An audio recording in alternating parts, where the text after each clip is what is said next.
Okay. Um, Allison, you may go ahead and open the meeting and call things to order and then proceed with your remarks. Okay, great. Good afternoon, everybody. It may be morning to some of y'all. And I would like to call to order the meeting of the Family Caregiving Advisory Council. I wanted to just introduce myself briefly and give a few remarks to start us off. My name is Allison Barkoff, and I am the Acting Administrator and Assistant Secretary for Aging at the Administration for Community Living. And my permanent role is as Principal Deputy Administrator. The mission of ACL, which is ensuring that all people, regardless of age or disability, have the ability to live and fully participate in their own communities, is my own life's mission. And I wanted to just share a little bit about myself because I think this report it's so resounded with me in such a personal way, and just want to share some of that with you. I've been involved in disability advocacy my entire life, and really my focus has been on expanding the services and supports that help people live and participate in their community. I also view this through a civil rights lens and have been part of enforcing laws like the Americans with Disabilities Act, and really see the issues that we're talking about, not just about how do we help people live the lives that they want, but how do we really make sure that the rights that are promised to people under our civil rights laws can really be vindicated.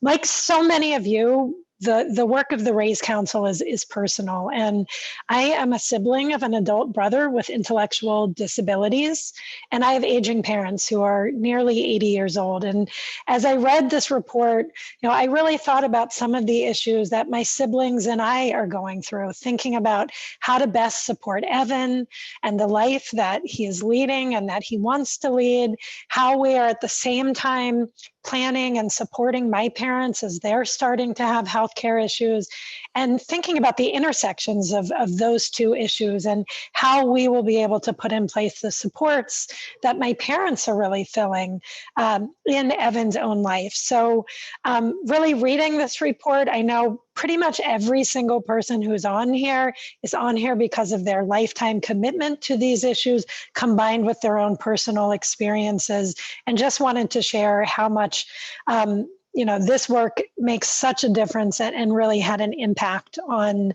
me in reading this report. I wanted to start by welcoming two new federal members to the committee. I'm not sure, Greg, if they are on yet or not, but I haven't seen them on yet. Okay. Oh, yes, okay. Actually, Meg is on. Meg Cabot is on. Mm-hmm. Okay, great. So I wanted to welcome Meg Cabot, who's a Senior Advisor for Families, Caregivers, and Survivors at the U.S. Department of Veterans Affairs. I will say I've been really privileged to get to know Meg over the last couple months as we've both been working together on a convening that's been brought together by the Domestic Policy Council around disability issues. And I know from Greg, she's been a real champion on caregiver issues for a very long time. We also have Jody Sumaraki, who will be joining later, who is a senior policy advisor at the Disabled and Elderly Health Programs Group at the Centers for Medicaid and CHIP Services. And she's going to be a great addition to this group. I'm here and I get to hear your exciting remarks. So now I'm even more excited. Great. Okay. And thanks, Jody. Jody has been a really great collaborator with ACL and really brings a lot to this conversation. I really want to start by thanking all of you for your hard work over the last year. Again, I spent a weekend really digging into the report, and y'all's hard work is just so evident. And add this in to the reality that we've all been living, balancing work, this volunteer activity, combined with what I know many of you are caretakers in your own lives, and the balance between kind of everything we've all taken on as parents, as siblings, as caretakers, pet takers, everything in the middle of COVID. I want to give a profuse thank you to your commitment. And I also really want to thank the ACL team, especially Greg Link, for keeping this important project moving with so many things happening. I want to just briefly talk about some of the administration priorities and how they relate to the RAISE caregiver work. And I have to say, I really don't think I could have imagined, I don't have to like stretch my mind very far to make the connections between the front and center priorities of this administration and the work of this caregiving group. The first one I just want to touch on is COVID, and people with disabilities and older adults have been so impacted by COVID. They faced a loss of services. For many people who are in congregate settings, they've literally been cut off from friends and family and natural supports. And the disability and aging communities have been really screaming from the top of their lungs over the last year the many ways that we felt like we've been invisible and left behind. So much has landed on caregivers over this last year as people who have lost services, as people who have been stuck in their own homes. And I think it's really shown a light on what has always existed, but I think has really elevated the lack of a formal system that we have to support people, and how much caregivers are. To call it a safety net is just even demeans what it is. I mean, it is the family caregivers are the ones who have no choice but to pick up, and at huge compromises to themselves. The data that we've been seeing about people who have had to give up their own jobs to pick up in caregiving over COVID has just been so heartbreaking, and I think exemplifies really why Congress passed the RAISE Act and the crucialness of the work that you're doing. Even over the last several months, as we've been all focusing on vaccine access, that this is another place where we've seen caregivers not being treated as the essential workers that they are. I know many of us in the disability and aging communities have said, caregivers, whether they are paid supports or family caregivers, are the exact same as those essential care workers who needed to be front and center. And if we're trying to prioritize making sure people who are most vulnerable to COVID get access, we have to make sure that caregivers are part of that conversation. And again, it was a really hard conversation, but I think highlights why the work y'all are doing is so important. That for ACL, we have really been focusing front and center on the COVID response. And it was really, I think, vindicating to see within the first few days of the administration, a COVID-19 national strategy and set of executive orders that centers our community and our community's needs so much, including the needs of caregivers. At ACL, we've been doing so much work around vaccine access, working on the ground to make sure that people with disabilities, older adults, and caregivers can get vaccines, that we're addressing barriers, whether it's around being able to register or accessibility or transportation, and that will continue to be a priority. So I think that's one place where the administration's priorities and ACL priorities really intersect so well with the work that you're doing. The second piece I want to touch on is around equity. And from day one, the administration has really centered equity with racial justice through an intersectional lens that looks at the impact on people with disabilities, and older adults are specifically called out in the executive order. And in ACL, we have been doing a lot to really think about how to make sure our programs that are targeted to people with disabilities and older adults really focus on what are the different barriers that people with disabilities and their families who are from communities of color, who are LGBTQ, who are in rural areas, who may be Native Americans, what are those experiences that are different, and how can we with intentionality make sure we are targeting and benefiting all populations? I was really pleased in reading y'all's report how intentional your focus was on the different needs of caregivers in different communities, the different barriers, the cultural competencies. And I think this is just another example of where the work of the administration and of ACL really intersects with your work. And then the last piece, saving the best for last, is for someone who has personally spent nearly 40 years trying to make what should be a bread and butter issue, which is supporting people with disabilities and older adults to live lives in the community, to support caregivers. This always should have been a bread and butter issue. But for the first time, it is incredible to hear our president really centering the care economy and talking about what that means when people don't have the supports that they need, the impact on them, and the impact on the caregivers around them. I am sure if you are on this caregiving committee, I'm not sharing anything new, that the president's caregiving infrastructure plan has really centered this. And the American Jobs Plan that was announced about 2 weeks ago really proposes incredibly bold and significant investments, including $400 billion to strengthen our services, to support people to access community services, to support the direct care workforce, and to support informal caregivers like family caregivers. It's not every day that you have to kind of add into your remarks, because the president announces a new initiative that's really centered in your work. But this morning, I hope people saw in advance of the speech that he'll be giving this evening, that the American Families Plan also includes really important pieces that are front and center in the conversations that you're having around family paid and medical leave, really thinking about ways that the lack of leave has impacted caregivers, and making sure that in whatever moves forward in Congress is inclusive of all of the different ways that there are caregivers. And I'll just say, as a sibling, I know that there's been a real push to think about, caregiving isn't always just a parent or a child, but oftentimes other family members. So it's incredibly exciting. You know that you've kind of hit prime time when there's a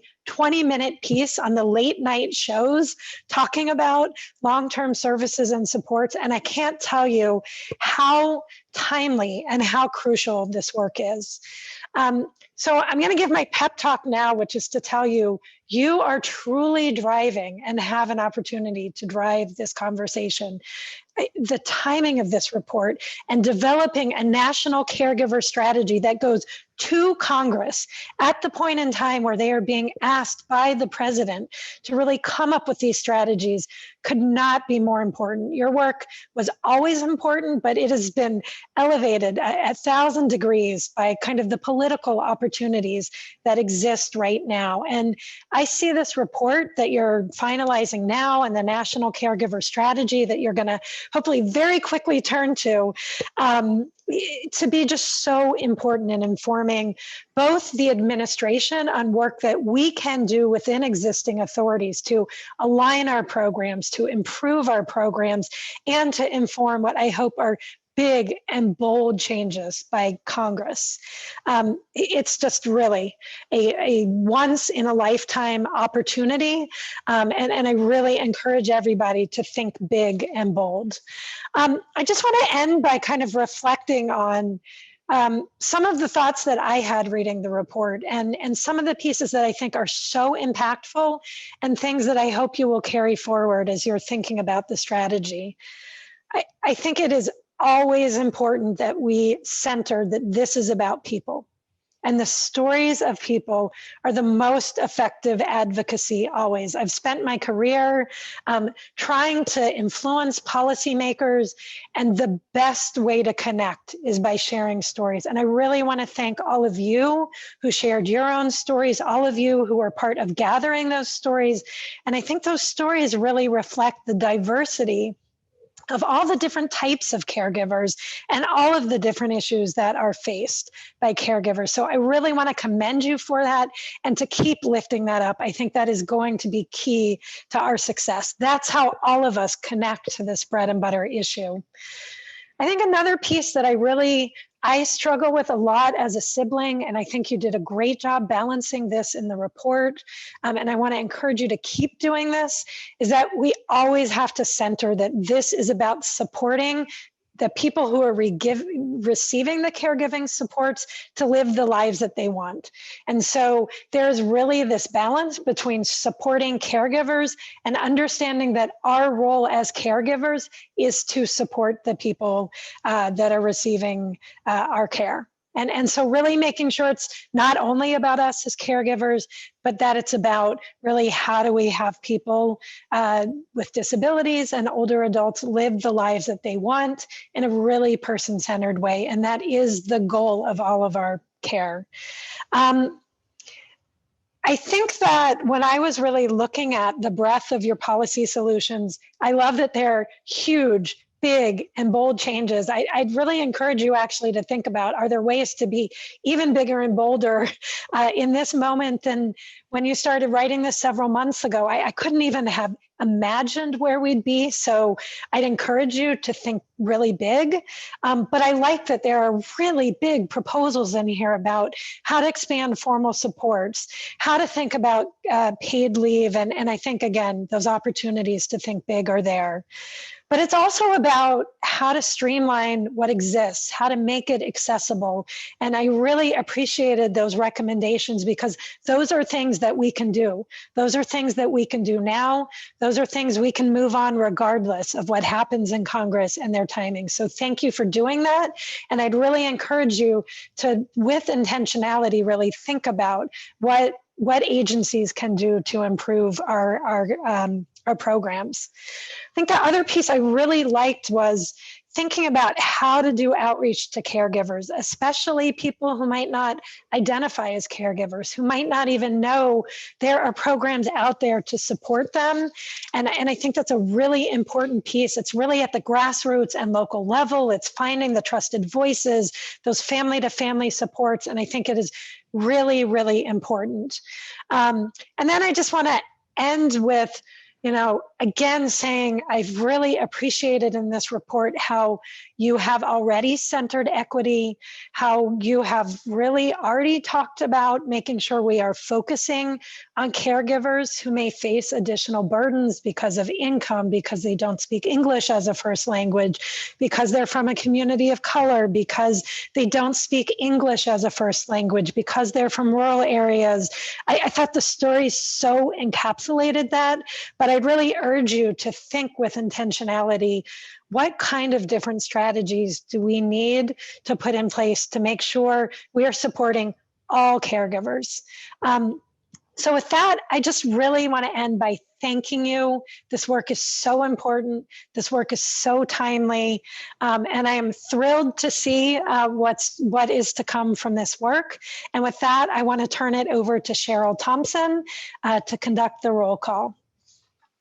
Thank you very much, Ms. Barkoff. And so we will start with the acting chair, Allison Barkoff. And I am here. And after we go through roll call, I see that Alan raised his hand. So I want to make sure we're able to, anyone who'd like to give a comment or response, I want to make sure we're able to do that too. Thank you. Thank you. Wonderful. And then the co-chairs, Casey Shillum. I am here. Thank you. Alan Stevens. Here. Thank you. Nancy Murray. And let's see, I believe we have Nancy on. Okay, I believe she stepped away, but we'll come back. We have her. Non-federal members, Ben Bledsoe. Present. Joe Caldwell. Here. Diane Caradu. Here. James Cheeley. Here, thank you. Gisela Dolan. Here. And Brenda Gallant is unable to attend this meeting. Catherine Alicia Georges. Here. Rhonda Montgomery. Here. James Murtha. I'm here. And Deborah Stone Walls is unable to attend today. Teresa Tanus is also unable to attend. Carol Zernial. Present. Thank you. Thank you. And then our federal members, Liliana Hernandez. Margaret Cabot, Here. Bruce Fink. Good afternoon. Good afternoon. Melissa Gerald, Hello, everyone. Great presentation, Allison. Thank you. Melissa Harris, Jody Sumaraki. I am here. Thank you. Helen Lamont, Good afternoon, everyone. Tamara Mays,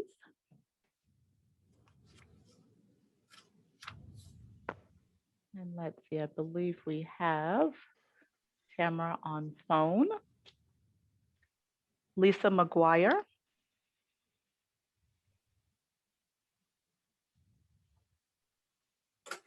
Jan Newsom, I'm here. Katie Capana, This is Diane Mitchell, acting for Katie Capana. thank you very much, Diane. Lisa Schifferly, and I believe Lisa is online on the phone as well. We'll get them open. Yes, Okay. I'm here. Thanks. Thank you. Thank you very much. Rosemary Payne. Mark Vafiades. Joan Weiss. Hi, everyone. I'm here. Is there anyone that I did not call on the council? I'm not sure if you called my name. I didn't hear. Tamara Mays. I did. Wonderful. Thank you. No problem whatsoever. I have you listed. Okay. Thank you.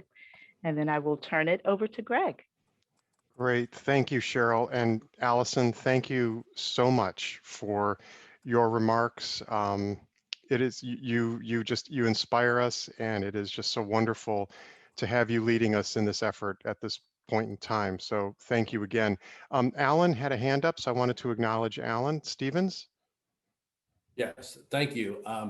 And Diane, again, thank you for your clearly very careful read of the document and taking us from your knowledge of the field to your knowledge of the political culture.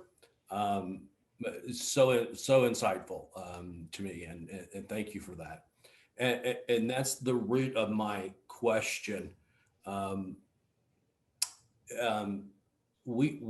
We created this document at a time in which the political will that you so well described today was really not at the forefront of our mind. So I agree. We talk some about infrastructure. We talk some about the impact of caregiving and the impact of caregiving on the financial burden, and a little bit about job force and job creation. So it's there, I believe, in a very good way. My question to you, is our wording direct enough and prominent enough to use, and do we use the term infrastructure, job creation, those key terms? Are we using them enough and strongly enough, or are there opportunities for minor wording changes, but bring those specific terms to the forefront in some of the sections of the document? So I'll start, and Greg should jump in and step on my toe virtually if he needs me to, if he needs to. You know, I tried, and I spent a weekend really after reading your report trying to do an administrator's letter to tie it to the political moment. I think it's been dropped in there. I hope I've kind of captured how this ties together.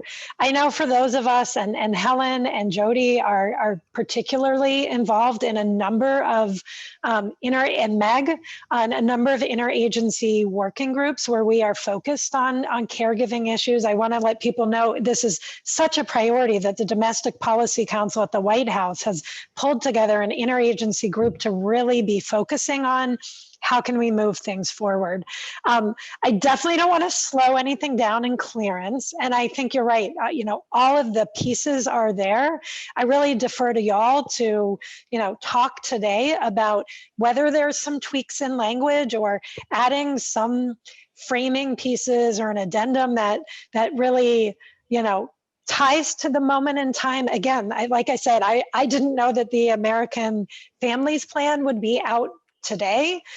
This report, if you're sending it to Congress in some ways, if it talks about needing to make substantial changes to family and medical leave, but doesn't say, we know this is in front of Congress now, maybe it feels a little, as my kids would say, yesterday. So yesterday. So I really defer to you how to with small tweaks, really tie it to this different moment in time. The ground is shifting so quickly in front of us. So I know it's very hard to make sure things are tied to the exact moment in time. And I think our interest is really making sure this gets to Congress very quickly. We've made sure to let the White House know there is this council, there is this report coming. And I'd really encourage the group to, there are incredible stories in here that I think help all of us exemplify some of these issues. So I really defer to the group. I know, having been myself on a council like this, that's something for y'all to decide. The seeds are there. It certainly could be emphasized, but I will defer to Greg and all of y'all to make that happen. I think my letter tries to tie it together, which I already need to change since it was so last week. But I think the core of the issues are absolutely there, Alan. And my follow-up comment is, I'm suggesting we do nothing to change our current timeline. Yep. I'm talking minimum wording. Yeah. Maybe I'm just, Greg, turn this over to you and your wonderful group of people. Yeah. Maybe some of it's formatting of what gets highlighted, and what gets bolded, Yeah. whatever you guys believe will work best. But certainly, I do not support changing our timeline. No, thank you, Alan. And your comments are very well taken. The one thing you all have not had the benefit of seeing yet is Allison's letter from the administrator that we literally dropped into the draft a couple of days ago. And as she said, it needs to be updated a little bit to reflect what has just happened today. It does a beautiful job of bringing to the fore the priorities of this administration. And we worked so hard on the document in the months leading up to this to make it really agnostic to what's going on politically around us. And so I think with a few minor tweaks, if we need to, we can be very targeted to maybe elevate some of that language. And as we're getting into the final discussion later on in the meeting, Alan, Casey, Nancy, and any of you, if you all have suggested language that we can, just some words, phrases, whatever, and places to drop it, let us know, because Sarah, who's been the lead technical writer on this, can actually help to drop things in, later on as we really move it into final clearance. I saw James Cheeley had his hand up, and then Carol Zernial. James. Yes, sir. Thank you, Greg. Allison, thank you for those remarks, and I can surely identify as a parent of an adult child with a disability, as well as an aging parent myself, as well as having aging parents. But I also want to be sure that we don't leave out the fact that family caregiving is more than just to individuals with disabilities and aging population. This group of people has educated me over the last year, as well as I hope I've educated them, that it is far beyond those things. I'm sorry, that it is far beyond those things, that it is also about our military that has to have family care for them. And it covers much more than just those two areas that you specified in disabilities and aging. And we need to be sure that we all those areas when we're talking about this report. Yeah, thank you for calling that out, and I think that's an important piece. And if when you read anything that we've put together, it doesn't feel like it's connected to that enough or called out that the population of people who have served in the military, we can definitely add that. As Meg knows, many of those people who need those supports are also people with disabilities, but may identify in different ways. And the goal is to make sure every caregiver sees themselves in this report. So thank you for flagging that. Carol, go ahead. Yeah, thank you. And thank you, Allison, for your support and helping to elevate the caregiver issues.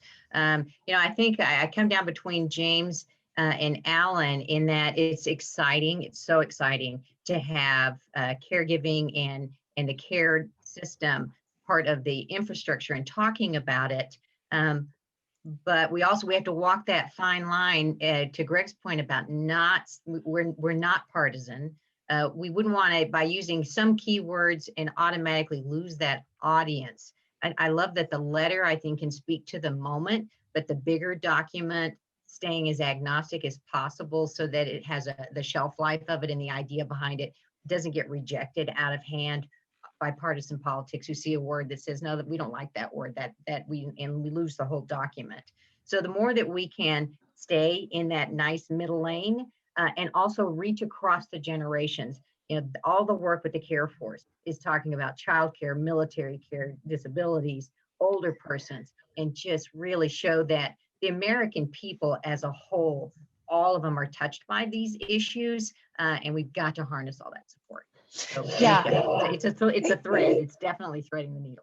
Yeah, and I could not agree more. Just kind of looking at the reaction, while some of this may be partisan in terms of how Congress, responds to different words. When you look at the American people across any party line, it's incredibly bipartisan. It is hugely supported, and I think that is why I wanted to kind of end with where I started, which is this is about people. This is about these stories, and I think that has been one reason why many of these issues have been bipartisan, is because we all either are directly caretakers or are one step removed. So I do agree it's a fine line. On the other hand, this is a report to Congress at a moment in time where they are considering this. And so, whether it's saying, as you are considering these issues, here's kind of a breadth of experience and recommendations to look at, I really defer to y'all to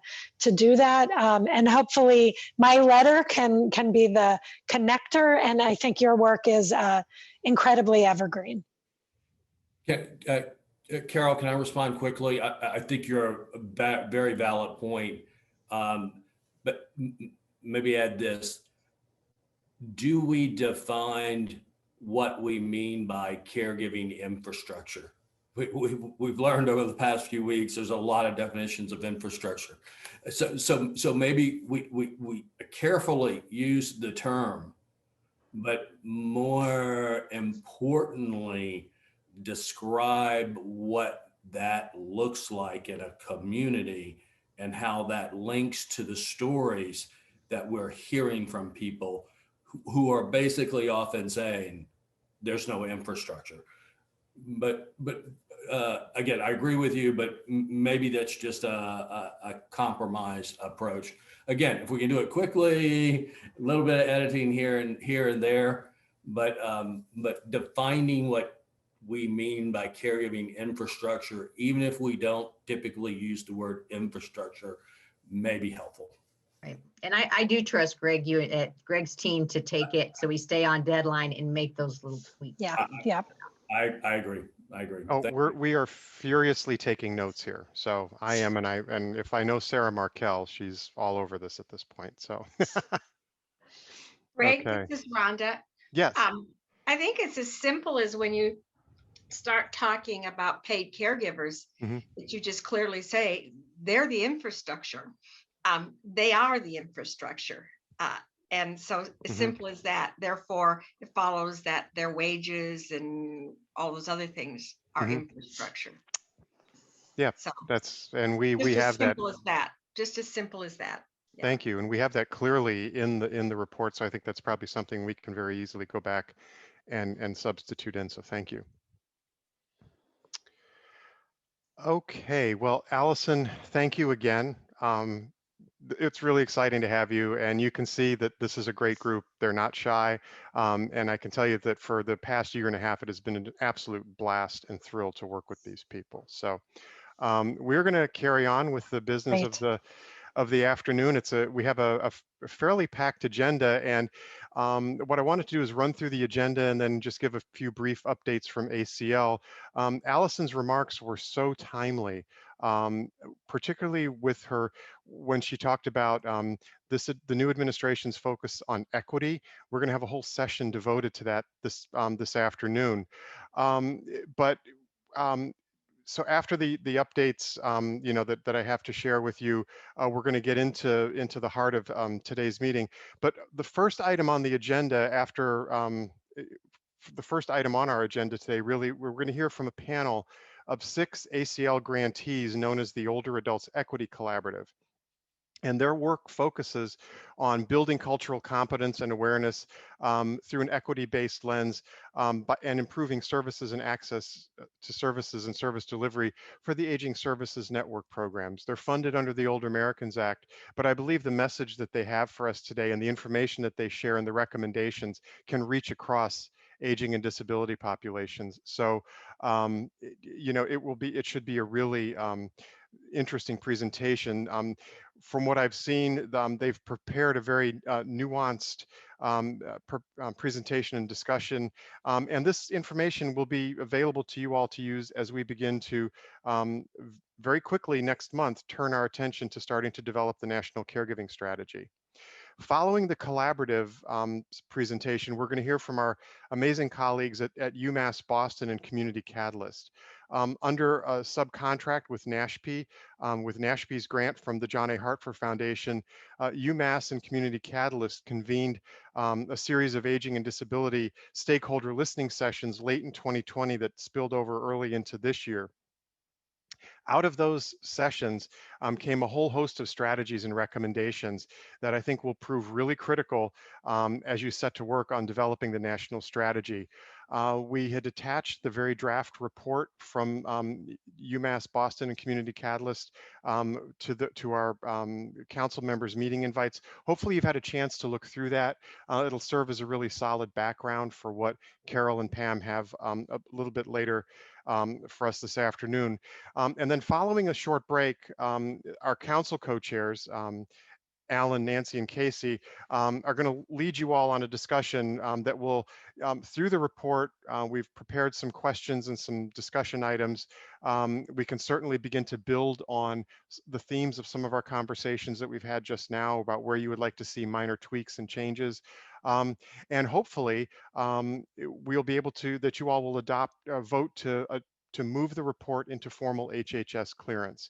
And we're going to wrap up then and then look at the work we have in the months coming. So any questions about the agenda for today before I move into the ACL updates that I have for you? Okay, so I have just a couple of updates to share with you, and then I'm going to turn to my amazing partner in crime, Wendy from NASHP, to see if she has anything to share. So I first would like to introduce the newest member of the ACL RAISE team, Virginia Bell. Virginia is a contractor with Civility Management Services, the same agency that brings us the fabulous Cheryl Thompson, Clay Adieli, and Chantel Coleman. Virginia is a senior research analyst on this project, and since coming aboard just about 1 month ago or so, she has been hard at work pulling together the many documents and resources that have been identified over the past months of your deliberations to help inform the development of the national strategy. She has been organizing so much of the information and data into a template that you all will begin to use as your framework for building and developing the national strategy. And among that information that she's been sifting through includes the infamous driver diagram that you all worked so hard on last summer. That's going to be making a return visit, and we're going to be using all of the information that you placed in there in some way, shape, or form. I don't know, Virginia, do you want to just say hello to folks? Can you unmute and turn your camera on if it's not on, and just Yes, say hello? I'm unmuted and I'm on camera. So hello everyone. I am excited to be here and I'm excited to work with everybody going forward. Thank you, Greg. Thank you, Virginia. The next update that I have is for the non-federal members of the council. You may recall that a couple of years ago, when you were nominated to serve on the council, you're doing so under the designation of a special government employee, or SGE. You might also recall that as part of coming on board as an SGE, you had to complete an ethics training, and we did that ethics training ahead of the kickoff of the council meeting. You all showed up a little bit early that morning. Well, that needs to be updated. Every couple of years, we as feds have to do that, and also special government employees. So we will be reaching out to all of our non-federal members of the council with the information that you need to know how to complete this refresher training online, and then return documentation to us. So over the next week or two, just be on the lookout for an email from the ACL Raise mailbox with the information that you'll need, and the links to everything. It shouldn't take too long, but this will make sure that you're all good to go for the ethics training moving forward into your third year, can you believe it, of work on the council.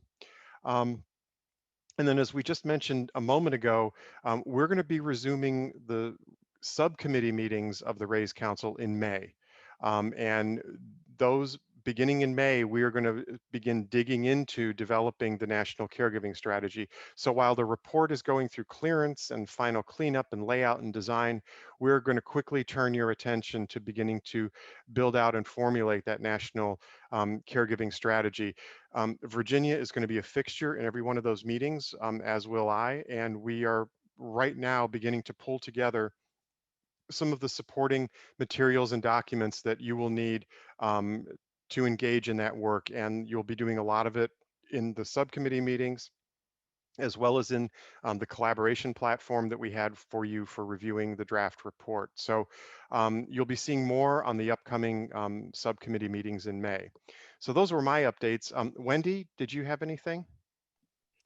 I did. Thank you, Greg. So I have three different things that I just like to mention. One is I just want to acknowledge today. I mean, it's just incredible that we're going to be discussing and voting in, hopefully, the report to Congress, and how timely it is.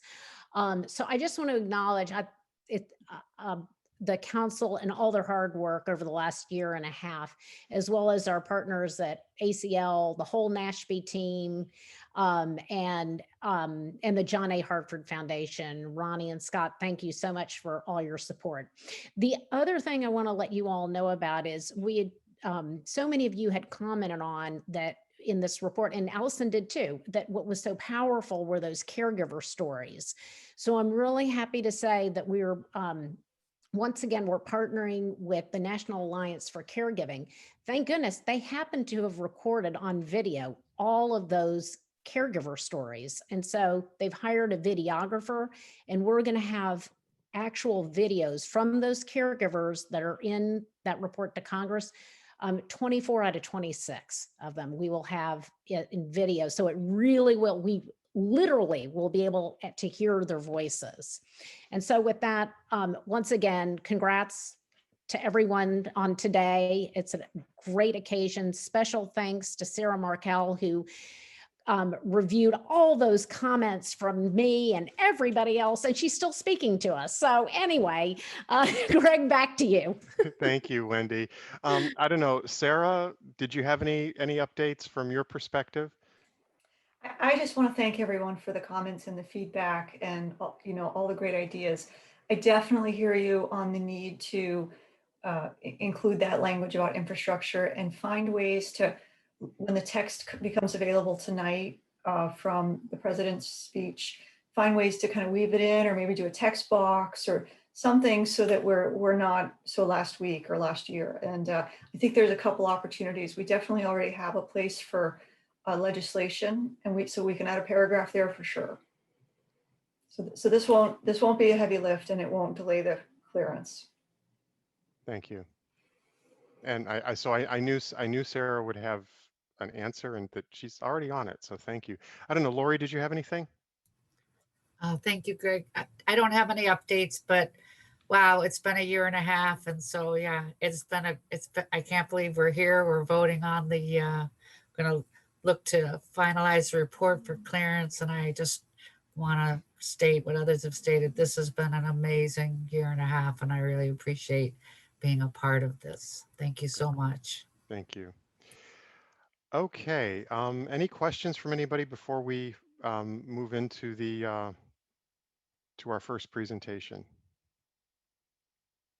Okay, so I'm really excited to have have you hear from the ACL-funded Older Adults Equity Collaborative.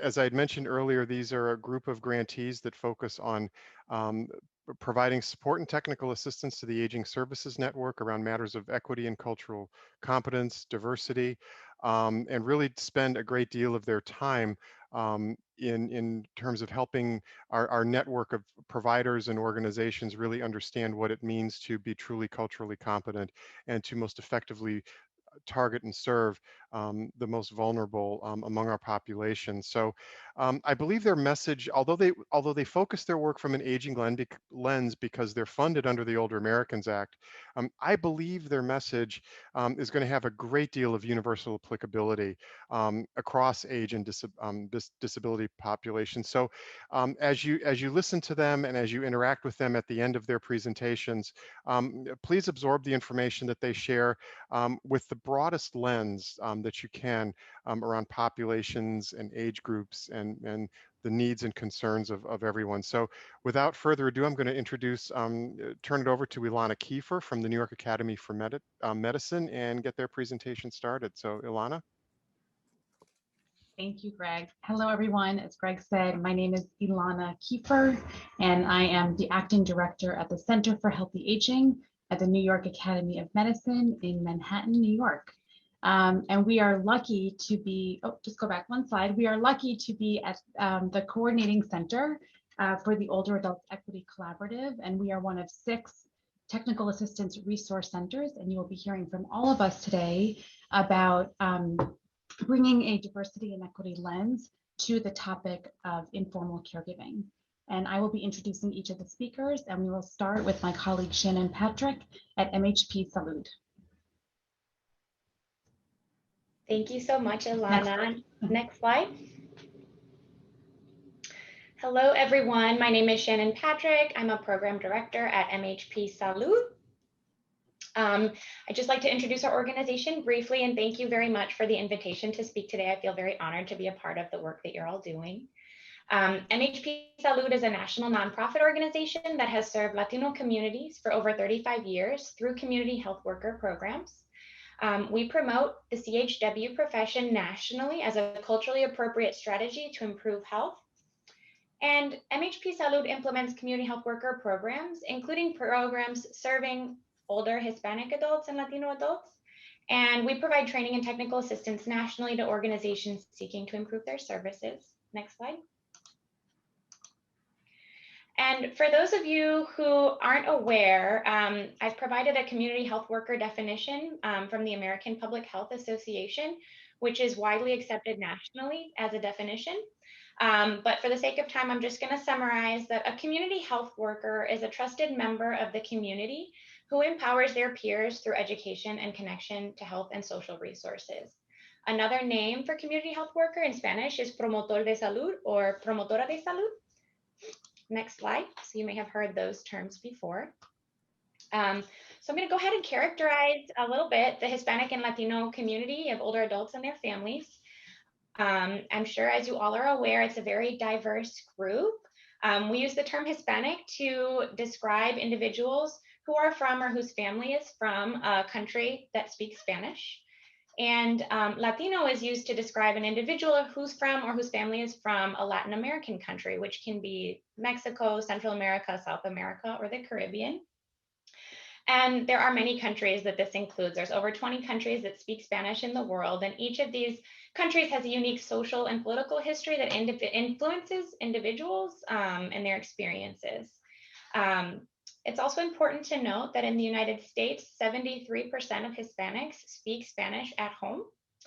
And specifically with older adults, there's 1 in 5 older adults will be Hispanic by 2060. So this is a growing population. And 1 in 4 Hispanic non-caregivers expect to become a caregiver within the next 2 years. So we're seeing a need for people to come into this caregiving role in the Hispanic community. And 38% of Hispanic family caregivers are between the ages of 18 and 34. So it's quite a young population, and it often includes people who are sandwiched between caregiving for younger children and their older adult loved ones. Next slide. And it would be difficult to understand, the Hispanic and Latino population without understanding how immigration influences these individuals and their experiences. Some people are immigrants who come originally from another country and have been here for very few years or many, many years. Some people identify as Hispanic or Latino who are first generation American, second, third, and beyond. Each person has a different level of acculturation or assimilation into the dominant American culture, and all of this will affect, their experiences and caregiving. Some Hispanics and Latinos have been living in the United States since before it was the United States, right? So before the border crossed over, below, what was Mexico and is now the southern southwest part of the United States. So it's just important to note that Hispanics and Latinos are not all immigrants, but immigration does play a large role in their experience. And with that said, it's often not understood that in Hispanic and Latino households, we often find what's called a mixed status family. So somebody who might be an American citizen, also Hispanic or Latino, living with an individual who is a visa holder or a permanent resident or somebody who might be undocumented. And all of these individuals live in the same house and are of the same family, which can cause some fear around seeking public assistance and public benefits. And so that's just something to note, that it can influence, part of the legislation that you guys are considering providing feedback on today. And then immigration related trauma is also just something to consider.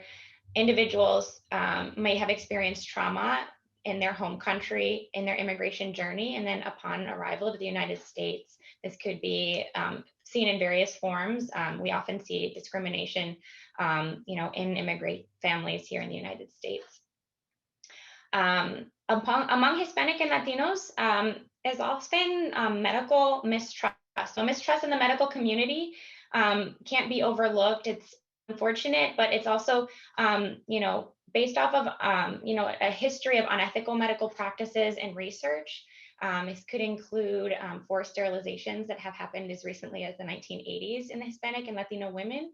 So it's just something to consider when making recommendations and when understanding Hispanic and Latino experiences.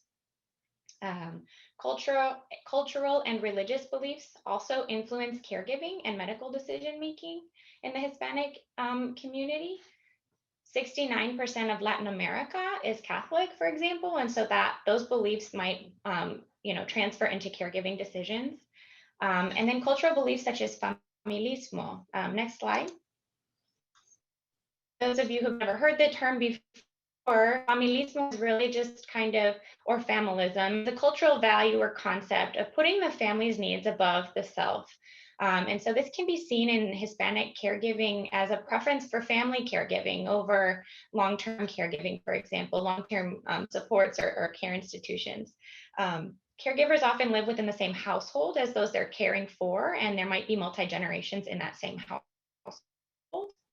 Hispanics feel a sense of purpose to take care of older adults and respect for older adults. And family caregivers are less likely to prioritize themselves and practice self-care and seek support for themselves. And this might be because they're more focused on the needs of the family and those that they're caring for over themselves.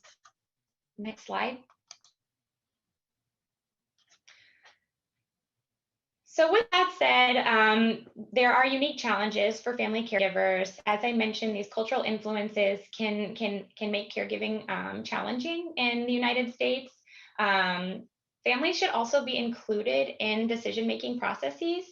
50.9% of Hispanic caregivers agree that they are the only person to help their care recipient. So it's important to just really consider including families and caregivers in decision-making processes. Caregivers in the Hispanic community are often experiencing high intensity and high burden caregiving situations. Hispanic and Latino older adults are more likely to have more than one chronic condition, for example, which might also lead to Hispanic caregivers being more likely to help with medical and nursing tasks at home.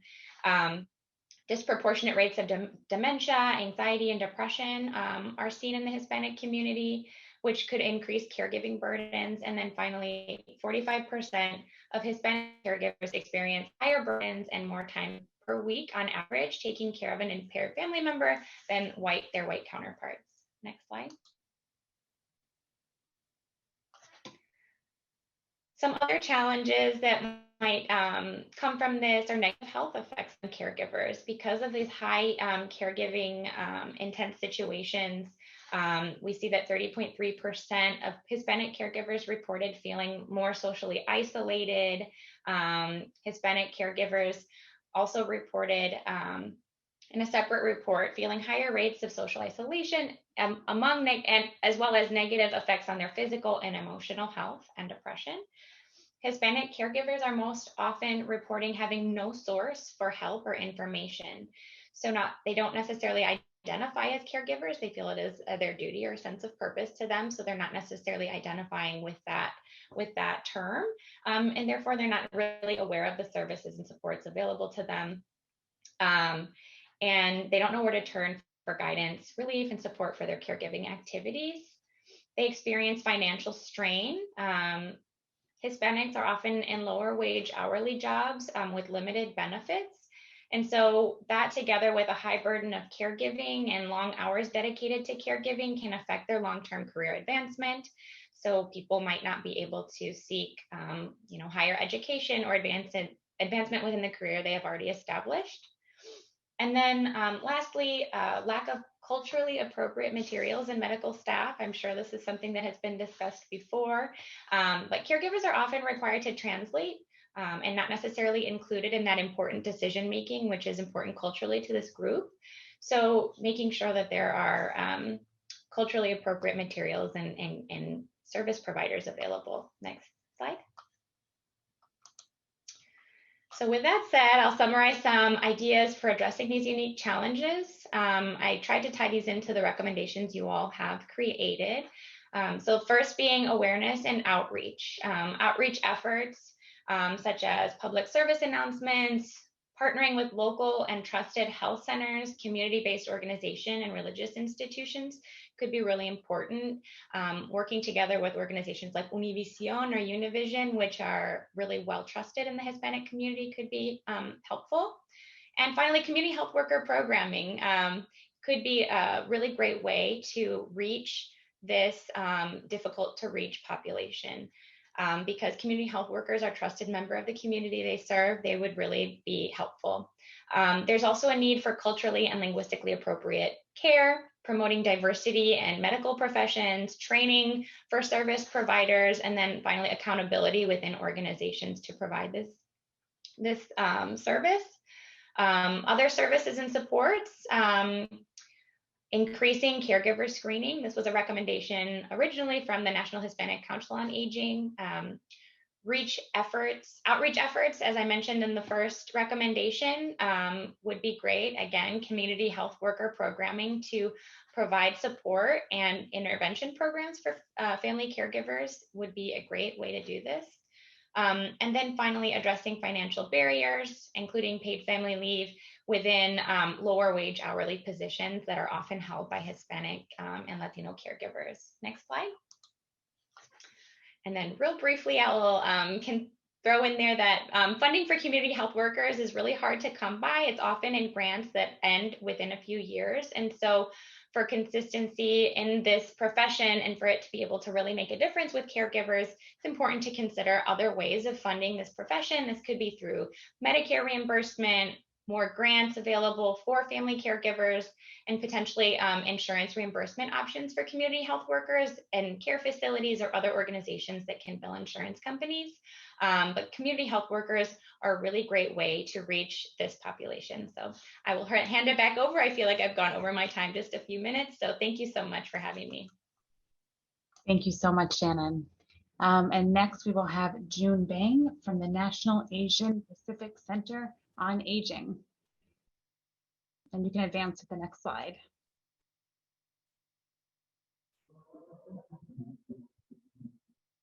All right, great.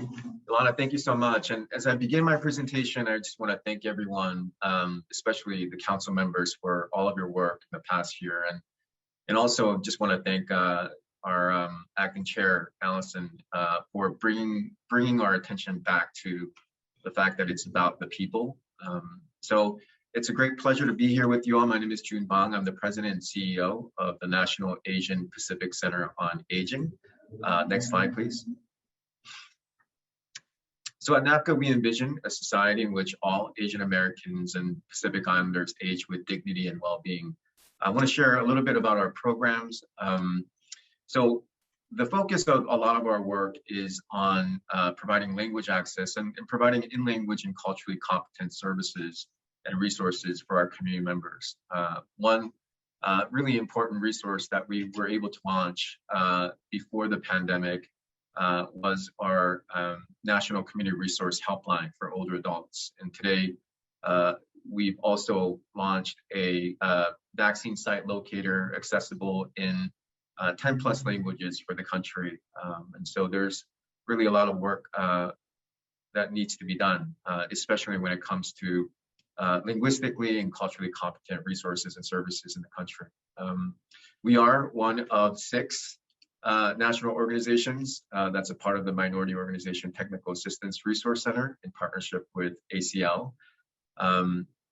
We also work on a lot of research initiatives because we recognize that there is a lack of representation of AAPI considerations and needs, particularly in research. And so we partnered with the University of California, San Francisco to conduct the CARE project, which endeavors to create the very first AAPI research registry in the country.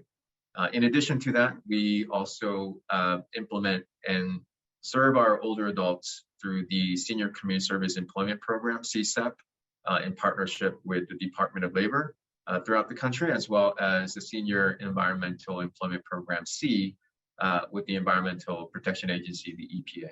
Next slide, please. So I want to share with you a story.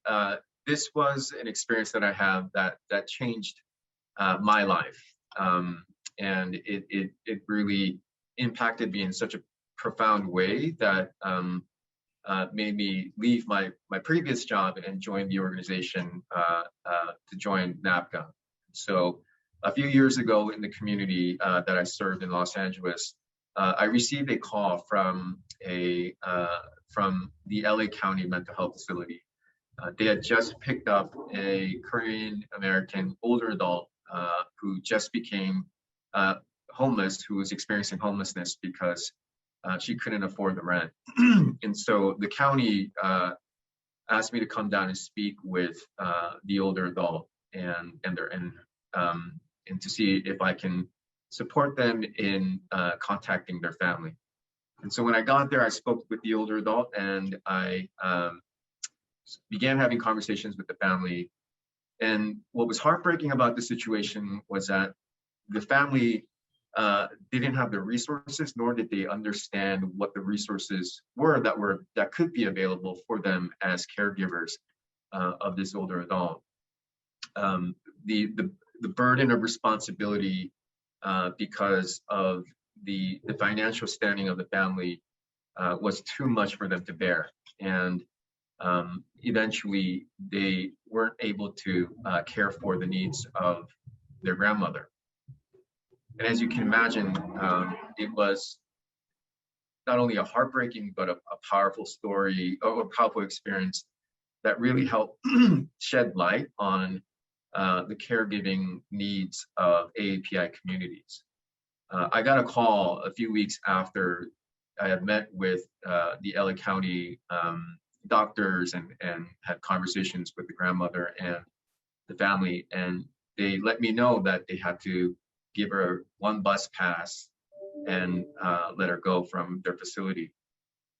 A few weeks passed by, and as I was walking in Los Angeles in the community, I noticed a very frail and small older adult slumped over on the sidewalk. And I could see from a far distance that it was her, the person that I had met weeks prior. And I went up to her and she recognized me. And even then we were unable to give her the support that she needed. But that story is just one of the many stories and experiences that are happening to a largely invisible population in America today. I think as a society, we've kind of lumped in all of the Asian American Pacific Islander communities into this one category. But I think the important thing, as we go back to the idea and concept of it's about the people, we have to recognize the diversity that exists within our communities as well. Next slide, please. So I want to share a little bit about the importance of acknowledging the diversity in Asian American Pacific Islander communities. AAPIs are a heterogeneous group representing more than 50 plus unique cultural and racial identities originating from the Asian continent and the Pacific Islands. Asian Americans are the fastest growing racial group in the United States, and currently at 7% of the population, 20 of which 20 million are Asian Americans and 1.6 million Pacific Islanders. AAPIs 55 and over make up 4% of the total US older adult population and 20% plus of the AAPI population. And I'm sharing this information with you with the caveat that I know that census published additional updated data, and these numbers don't reflect that. And also, it's important to note that AAPIs represent over 100 spoken languages, and 56% plus of Asian older adults are limited English proficient, meaning they speak English less than very well. And language barriers can lead to isolation, loss of opportunities, prevent someone from medical and social services, and it has a direct impact on the quality of one's life. But in addition to that, I do want to share that language access and language barriers play such a huge role in making someone feel their worth as less than when they come across some of these barriers. So I think that's something that I think as a country we need to acknowledge and work towards creating solutions for. Next slide, please. So I want to share with you the importance of cultural awareness. Cultural awareness is the first and foundational element of cultural competence. And cultural awareness is defined as being cognizant, observant, and conscious of similarities and differences among cultural groups, and understanding that one's culture may influence values, beliefs, judgments, and decisions. Historically, AAPI cultures are highly group-oriented and place a strong emphasis on the family as a sole source of identity. The traditional household is comprised of multiple generations, and it is normal to find 3 to 4 generations living under one roof. Now, AAPIs often value the family unit over oneself. An example is Native Hawaiian term hanai, which has a loose meaning of adoption or to take into one's family. But in its simplest meaning, hanai is a person that is considered a family member. Loyalty to one's family is highly regarded, and independent behavior that may disrupt the harmony of the family is discouraged. Another concept that's really important for our Asian American community is the concept of filial piety, meaning that the primary duty of respect, obedience, and care for elderly parents or relatives is very important to AAPI culture. AARP reinforces value by reporting that AAPIs are significantly more likely to take charge of caregiving duties as compared to other ethnic groups. And there's an important caveat that I think that we need to acknowledge. We need to be careful not to generalize, profile, or stereotype people. An individual may and more likely will deviate from cultural norms. Each AAPI subpopulation differs in social, economic, and cultural traits, and numerous factors in a variety of other ways. The degree to which a person adopts U.S. culture's values varies, and there may be numerous factors as to why a person may not assimilate as fast or at all. Poorly understood differences lead to inaccurate history of documentation, adverse outcomes that result in lower participation rates, delayed action during a crisis, inaccurate history of documentation of an incident, non-compliance with recommendations that an agency provides, and decreased satisfaction of the program or agency. Next slide. So here's some facts and statistics regarding AAPI caregivers. AAPIs are more than any group believe that caring for parents is expected of them, and that's 73% compared to the general population of 49%. AAPI families are less likely to put older family members into a facility in comparison to the general population. 42% of AAPIs are caring for an older adult versus the 22% of the general population.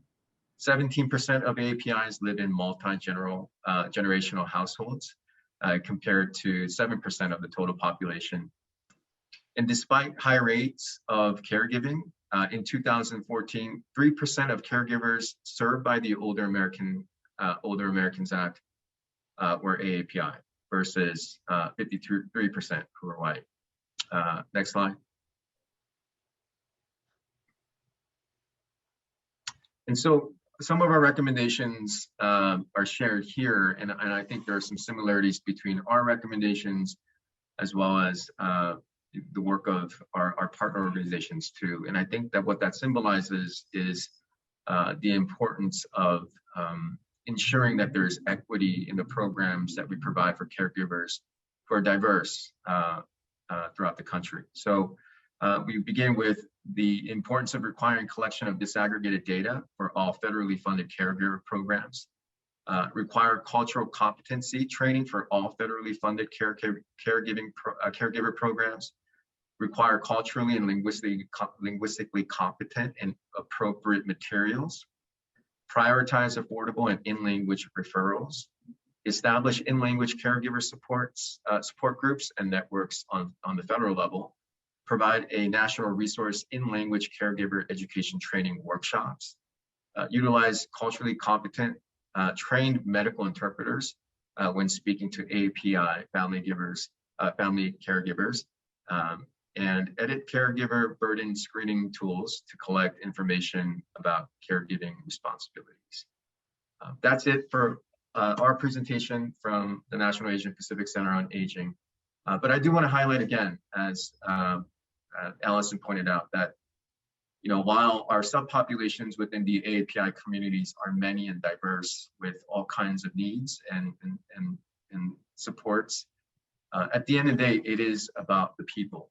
And as long as I think we hold that as the guiding light and principle of our work, I think we can do a lot together to support the people who are in need. Thank you. Thank you, June. And now I'd like to welcome Rebecca Owl Morgan from the National Indian Council on Aging.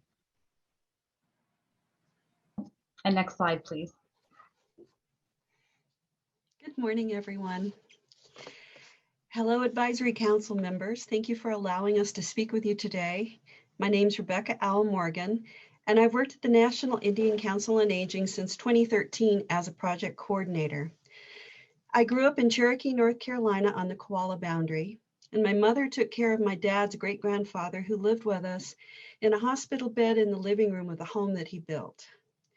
This River Cane double weave basket reminds me of the toughness, resourcefulness, and resilience of the Cherokee people that live in North Carolina, Oklahoma, and across the country. Next slide, please. The mission of the National Indian Council on Aging is to advocate for improved comprehensive health, social services, and economic well-being for American Indian and Alaska Native elders. We're a membership organization established in 1976. The theme for the first conference that was held was the Forgotten American. NICOA operates as a job training program. The Senior Community Service Employment Program, CSEP, is funded by the Department of Labor. We have grants funded by the Administration for Community Living, Administration on Aging, including the Older Adults Equity Collaborative and the Tribal Long-Term Services and Supports Project. The Diverse Elders Coalition and the John A. Hartford Foundation fund a project focusing on the needs of diverse family caregivers as well. And we host an elders conference, and the next one is planned for August in Reno, Nevada. Next slide, please.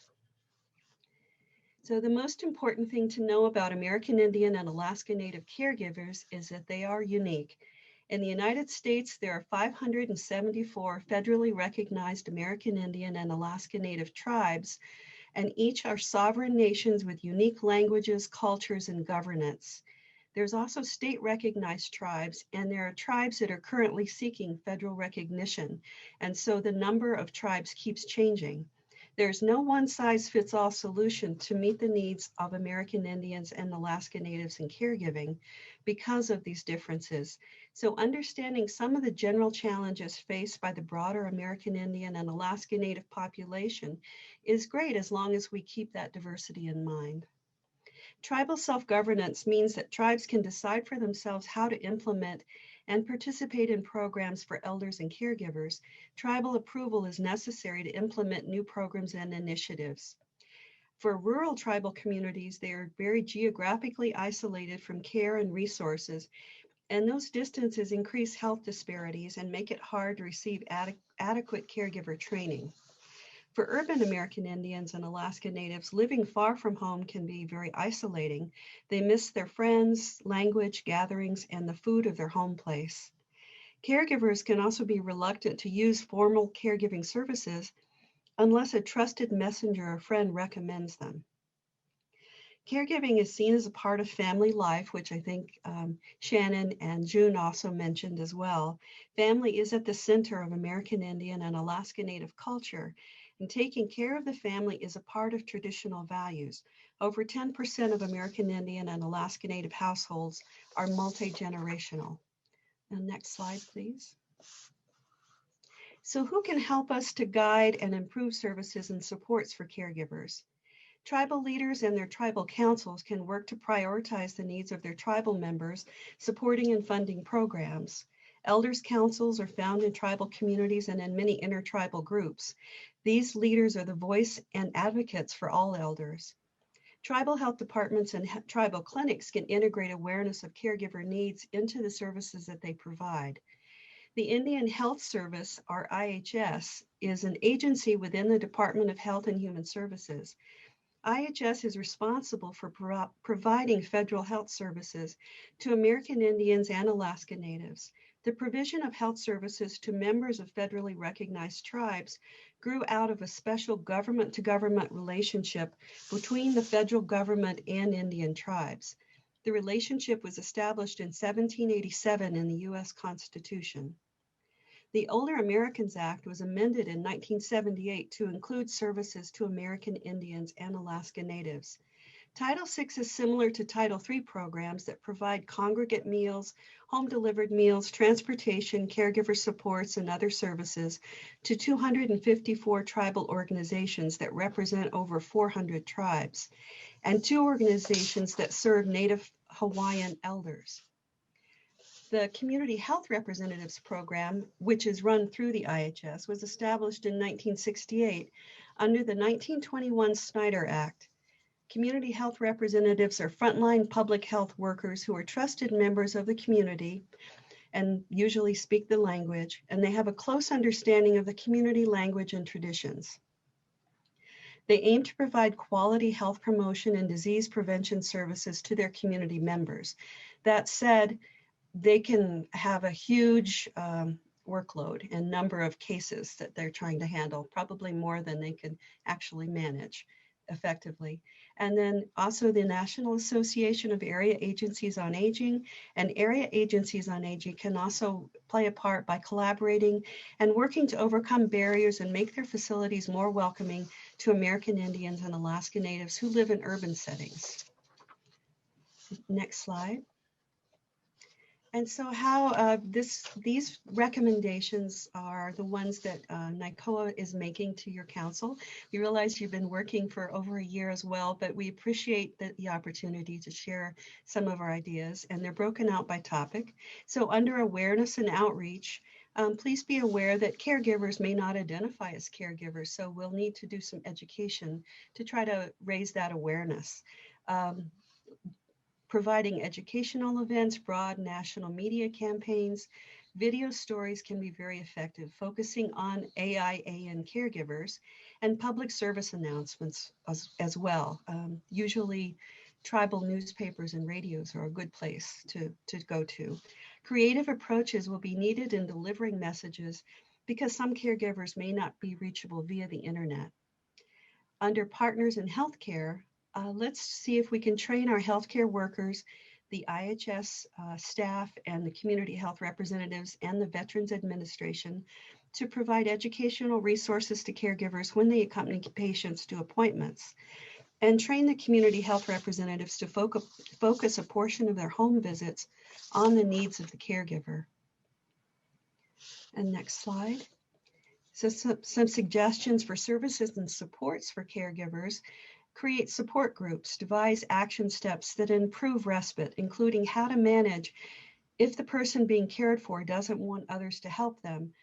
Modesty and a sense of privacy being invaded can sometimes make the person resistant to change and make it impossible to have a respite.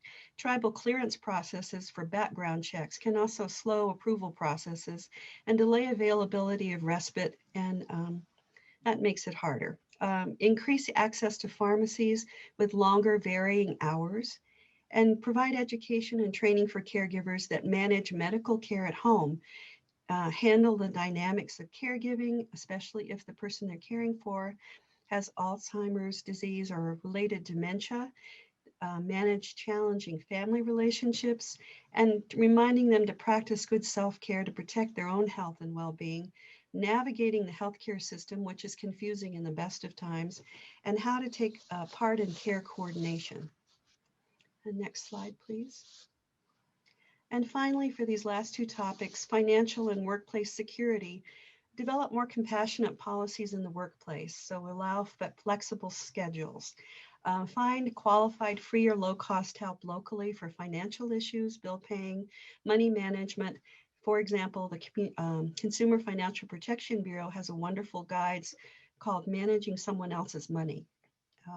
Then also free qualified, free or low-cost help for issues related to power of attorney, guardianship, wills, and other legal matters.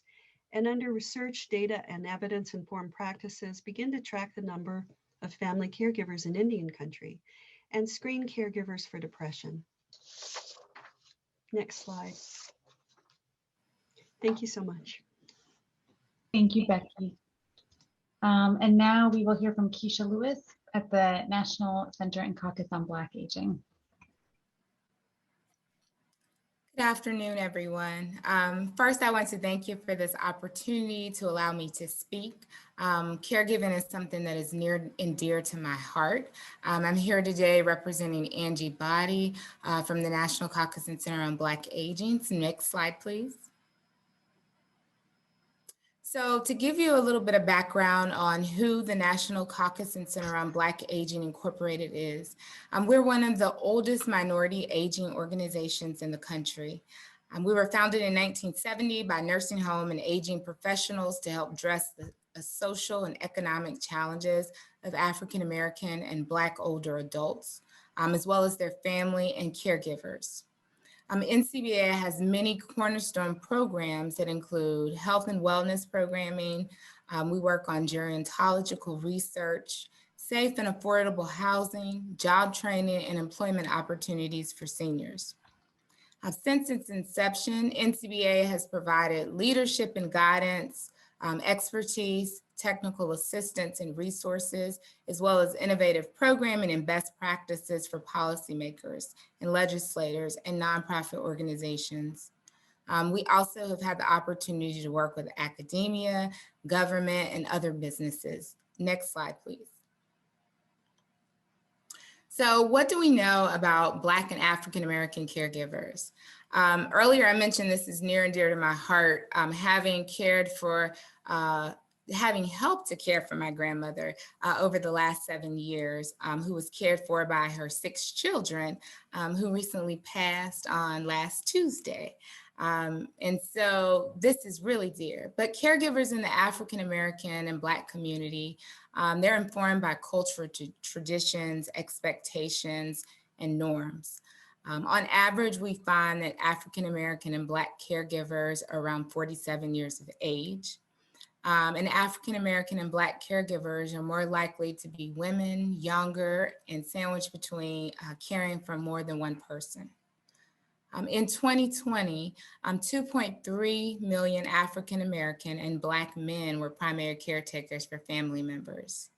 But we also find that caregiving is especially prevalent within the mother-daughter dyad. Daughters are more often unmarried, they administer caregiving in the homes, and are more likely to provide care for someone who has long-term chronic physical conditions. But regardless of gender, we see that African American and Black caregivers, they work while caregiving. Most of them report at least one impact on their work due to their caregiving role, typically going in late or leaving early, often exhausting their paid time off and taking time off to provide care for families. African American and Black caregivers also report experiencing financial impacts. So there's a financial burden. They stop saving, they leave bills unpaid, they may pay them late, or they take on more debt to support the need to provide care. Women caregivers as a whole are 2 times more likely than non-caregivers to end up in poverty. Next slide, please. So when we talk about the primary actors and what's needed to craft and carry out actions and strategies, similar to many of my other colleagues who've mentioned some of these things, and in the next 2 slides, I will go in depth a little bit more. But we need to look to media, technology, our local and state government agencies, banking institutions and credit bureaus, healthcare organizations, transportation, as well as public and private sector employers. Next slide, please. So when we look at our employers, encourage and give guidance to employers when it comes to expanding the definition of family. This might include friends, neighbors, and others outside of the traditional family structure.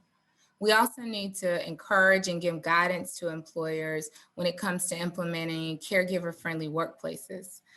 This could include flex time off, teleworking options, paid family and medical leave, and paid respite care. We also recommend that employers offer dependent care assistance plans that allow employees to set aside funds from each paycheck before taxes to help pay for elder care expenses. We also recommend to employers to offer dependent care flexible spending accounts that would allow employees to set aside up to $5,000 of tax-free funds to use for their family's care-related needs. In regards to banking and financial institutions, it would be great to partner with banks and financial institutions to offer caregiving, financial planning, retirement readiness, health and long-term care planning, as well as emergency saving funds and tools to promote and lead economic inclusion. It would also be nice with banks and financial institutions to educate caregivers who may be unbanked or underbanked, or who have lack of access to traditional deposit bank accounts, about the importance of having a banking relationship with an institution, and ensure and iterate that it is safe and secure for this service. We also want to partner with policymakers to strengthen consumer protections against predatory lending practices by payday loans and institutions, as well as fees associated with cash advance shops and check cashing stores. And these are places where African American and Black caregivers tend to also pay their utility bills, their cell phone bills, or perhaps buy lottery tickets and phone cards. So it becomes one-stop shopping. Also, we recommend collaboration with Equifax, Experian, and TransUnion to help ensure fiduciary caregivers have access and understand how to use credit protection tools to help provide care for themselves and their care recipients. We also would like to collaborate with Internal Revenue Services to raise awareness about tax credits that are actually available to caregivers. And often many of these caregivers do not know about these tax credits. Next slide, please. As far as considerations for government from a local, state, and federal perspective, we're making recommendations about the importance of developing and disseminating culturally appropriate collaborative materials with images and language that's appropriate. This might mean doing some creative podcasts that reflect African American and Black older adults, their caregivers, and their families. And of note here, I think that something important is that most African immigrants, they identify with their respective ethnicity of origin. As far as media, collaborating with urban-oriented multimedia television and radio companies such as BT or Radio One to help us reach and inform African American and Black caregivers and their care recipients about local, state, and federal support services and what resources are available to them. In technology, address and bring closure to all sides of the digital divide. I think with COVID-19 and this pandemic, we found that telehealth and telemedicine are here to stay. And many of our African American and Black caregivers were unprepared for this.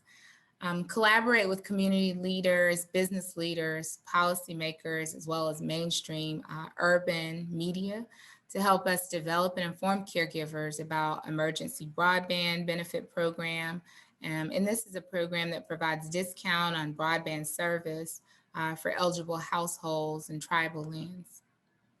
In terms of transportation, collaborate with the National Aging and Disability Transportation Center and Elder Care Locator as a public service of the U.S. Administration on Aging to ensure that urban and rural dwelling caregivers and care recipients are aware and know how to use public transit, demand responses, taxis, ride sharing, non-emergency medical transportation, and nonprofit and faith-based transportation services that are available to them.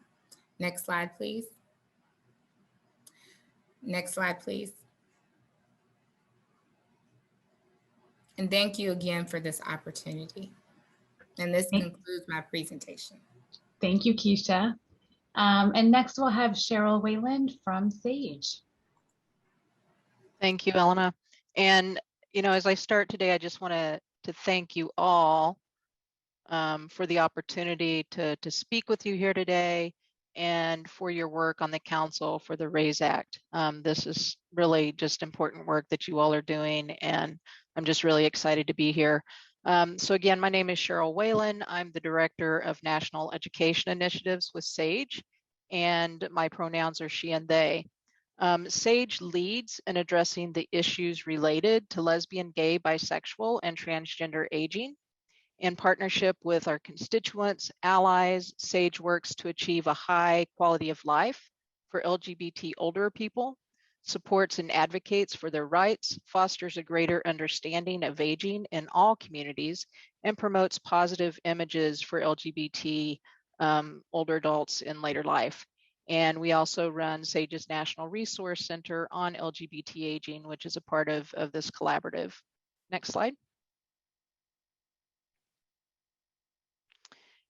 As I start today, I really just want to pause and acknowledge that the intersectionality of lesbian, gay, bisexual, and transgender community members is really important to the work that we do. And, you know, we really can't stress this intersectionality enough. As we reflect on the challenges and considerations presented by my colleagues today, I recognize that the 3 million LGBT older adults, which is growing across the country, are also members of every group that's been represented in this presentation today.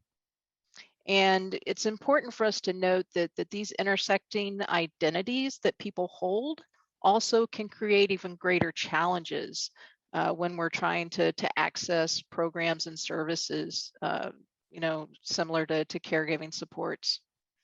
And so it's really important that we hold this understanding of intersectionality and the challenges that this can create, but also the resilience. And it makes it even more important that we understand these unique challenges and keep an eye on intersectionality when we're talking about older adults and their caregivers. Next slide. So what do we know about family caregiving within the LGBT community? It's of great concern and interest for those of us who are working in the field.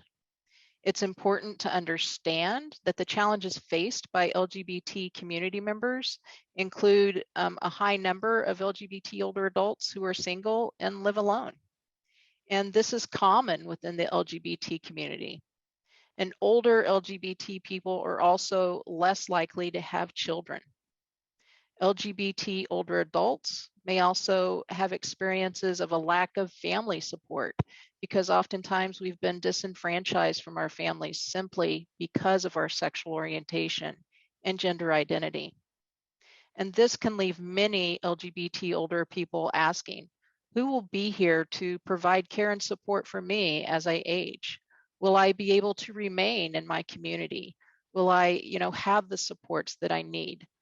And this care and support oftentimes comes from families of choice or those friends who are recognized as family by an LGBT older adult. Personally, my wife and I, over the past year, have become the primary family caregivers for a 90-year-old lesbian friend of ours. She lost her lifelong partner of over 60 years right as we went into the COVID pandemic. And this left her alone in her grief, alone in her care support, and really, you know, a bit lost in this time of challenges that we've had over the past year. And then a couple of months ago, her 70-year-old niece also passed away from cancer. I'm now her primary support system and her emergency contact for any health and aging supports that she may need.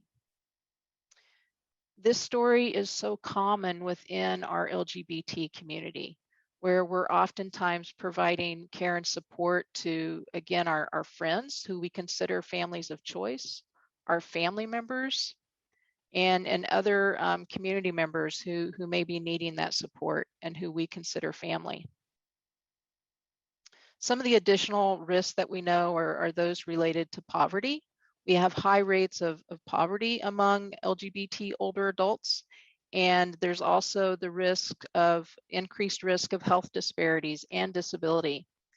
These two factors can, again, leave LGBT older adults, very vulnerable within a system that may be reliant on paid care and more formal caregiving supports. So it's really important that we, understand the needs and unique challenges of LGBT older adults within the aging network. Next slide. So what is known about LGBT caregiving? LGBT older people and family caregiving units need support. And some of these stats highlight some of that support that's really critical. We know that 21% of older LGBT people, again, are providing care and support not only to their partners and spouses, but to friends and to other family members. Of family caregivers, 9% identify as LGBT. So we have a high rate of caregivers who are identifying as LGBT community members. And because of oftentimes not feeling welcomed within the social network and aging network, LGBT caregivers will oftentimes care in isolation. And this can increase the risk of stress and burnout, which again leaves the LGBT community very vulnerable within the caregiving network. And then 54% of older LGBT people receive care and support from a partner, and 24% are receiving care and support from a friend. So again, it's important that we recognize, the family structure and the families of choice within our family caregiving work. And this brings us to some of our recommendations for you today. Person-centered supports requires that family caregiving programs are culturally aware, and that we recommend that all federally funded family caregiving programs require LGBT cultural competency training. Without this level of training, it really leaves LGBT older adults, LGBT people living with disabilities, and LGBT caregivers at risk for being invisible and our unique needs not being recognized within the caregiving network. We also recommend better workplace security policies. Family caregivers with significant relationships do not always benefit from workplace security policies such as FMLA. This can leave the non-relative of an LGBT older adult at risk for losing their job should they need to take extended time to help provide that critical care and support that oftentimes falls to the family caregiver. So we'd like to encourage that FMLA policies include family caregivers with significant relationships. And then another recommendation that we have is the need for greater LGBT inclusion related to demographic data collection when it comes to all federally funded research. We're oftentimes left out in a lot of the research that's being done because people are not asking simply about our sexual orientation and gender identity. And when this happens, we remain invisible to the very networks that are here and designed to help support us as we age. So these are some of the top 3 recommendations that I had for you today. And again, I just want to thank you for your time, for your commitment to family caregiving, and for the work that you're doing as part of the RAISE Act Family Caregiving Council. Thank you so much. Thank you, Cheryl.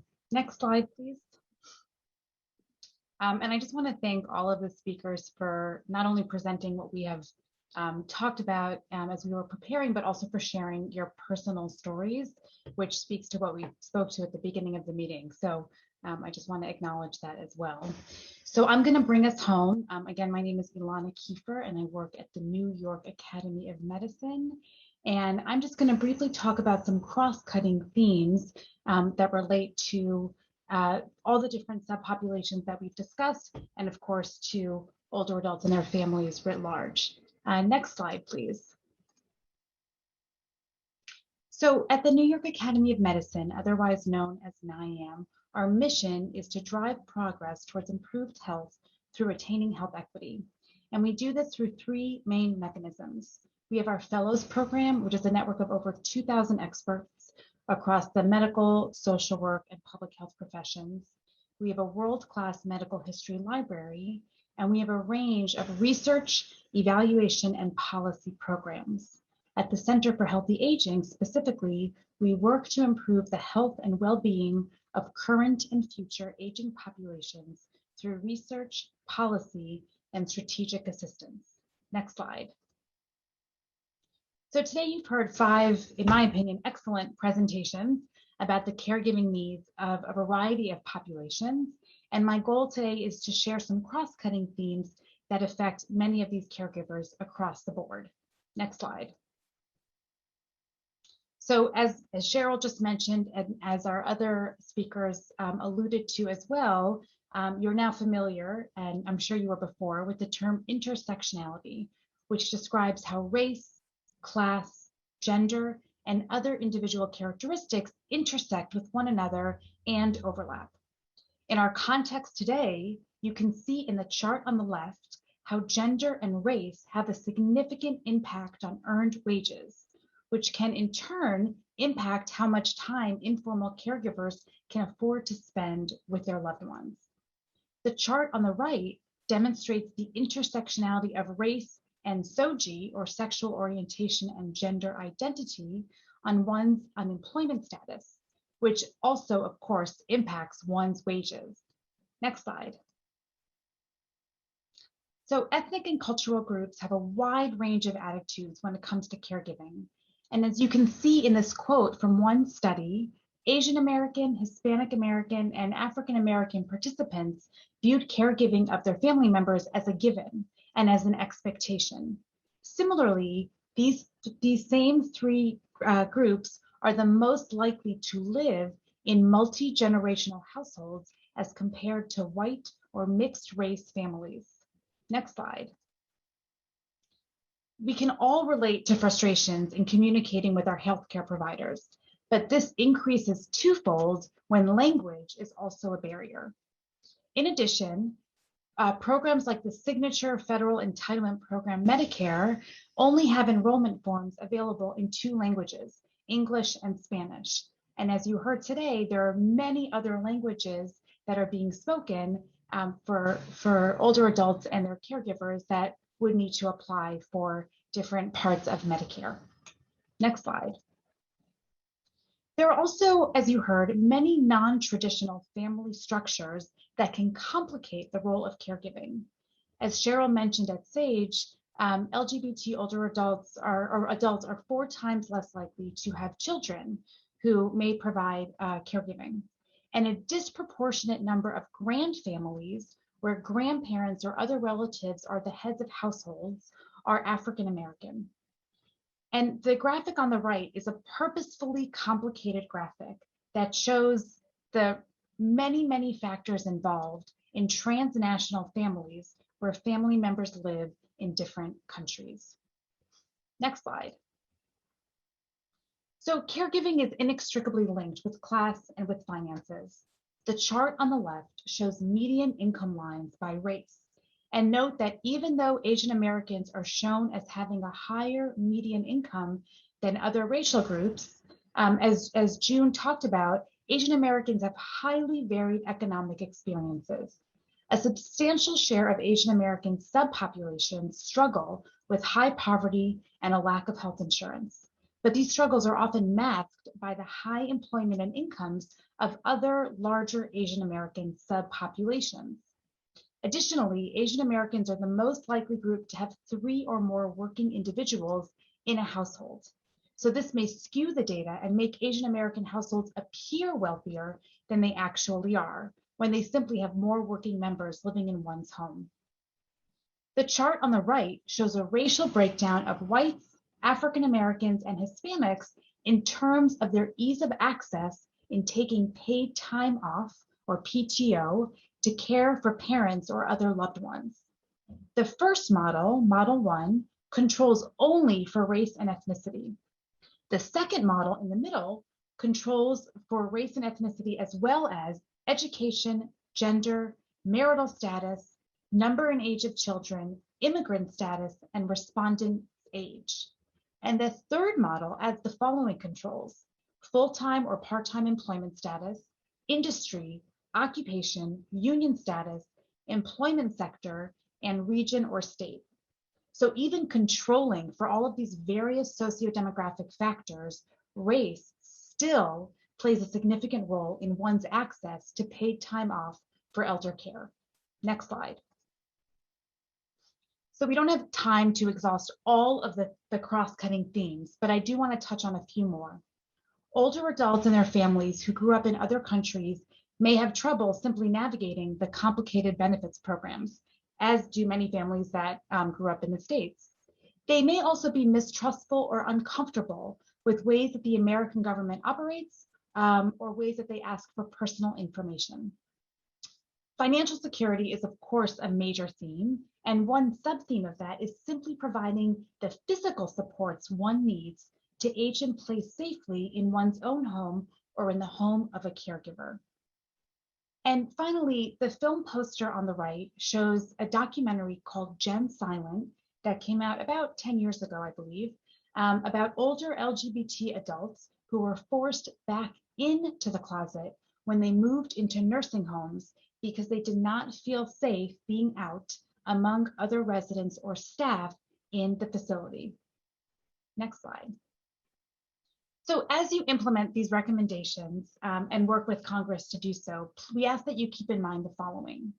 We've explored a number of distinct characteristics related to the caregiving needs of the population we focus on in the Older Adults Equity Collaborative.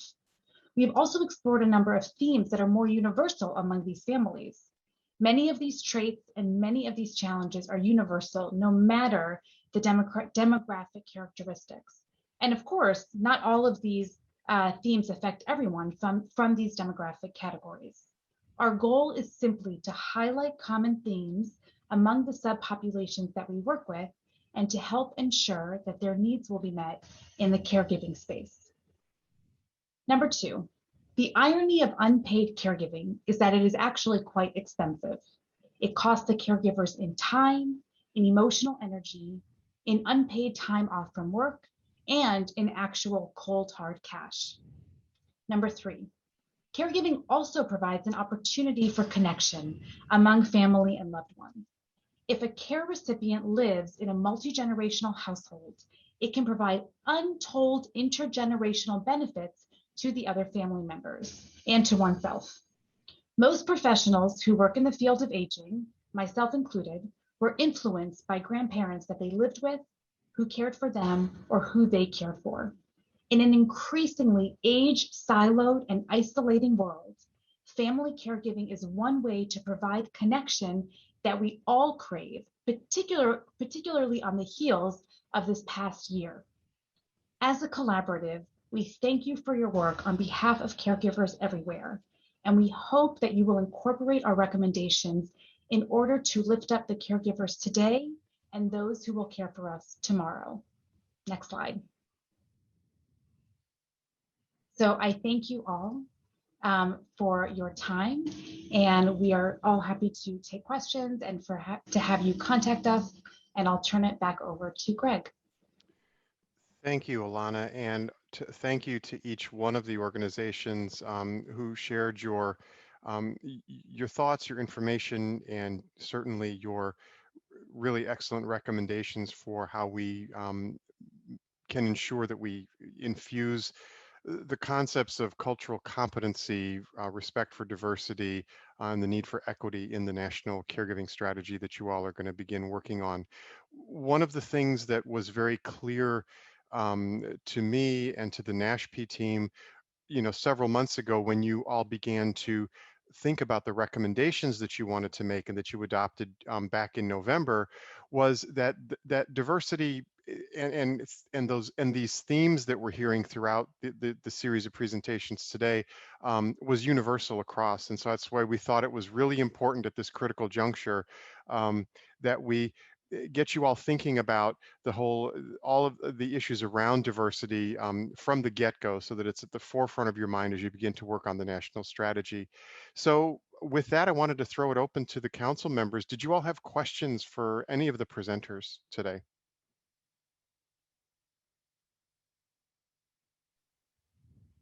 This is Ben Buzz. I don't have any questions. Just want to say thanks. I appreciate the attention on and the importance of diversity across the board.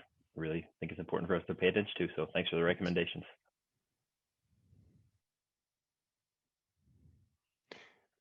And we will be, you know, taking all of this. One of the things that Virginia, our new research analyst, will be doing is pulling the information that you all share, these ideas, these recommendations. We'll be pulling those into the support materials that we provide to you as the council members as you begin to work, so that you have it available to you. Any questions or comments from other folks? I know you're not a shy group. Hi, this is Diane Mitchell. Hi. Thank you very much for this presentation. I found it really helpful and informative. I couldn't help when I was listening, but began to see all the parallels and the ways where there were intersections in between the groups. And I'm wondering, when you were listening, if you were hearing what the differences were, and if perhaps some of you could share that with us, just so that we keep those in mind as well.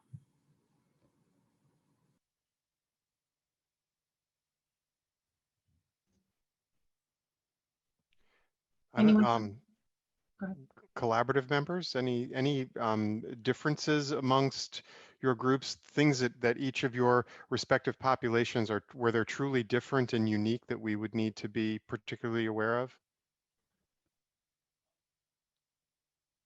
This is Cheryl. Go And ahead. let me turn my video back on. You know, one of the things that struck me when listening to my colleagues, you know, a couple of people said it's really important that we include family in the conversations around the caregiving needs of older adults and people with disabilities. This could be challenging sometimes for the LGBT community member if they're disenfranchised from their family. And so it's really important that we recognize the family caregiver that's been identified as the person to have contact with by the older adult, and not by default go to someone who's next of kin, who may not have the best interest in mind for the older adult who's needing support and care. So that's one caveat that really came to me as I listened to conversations with my colleagues. Thank you.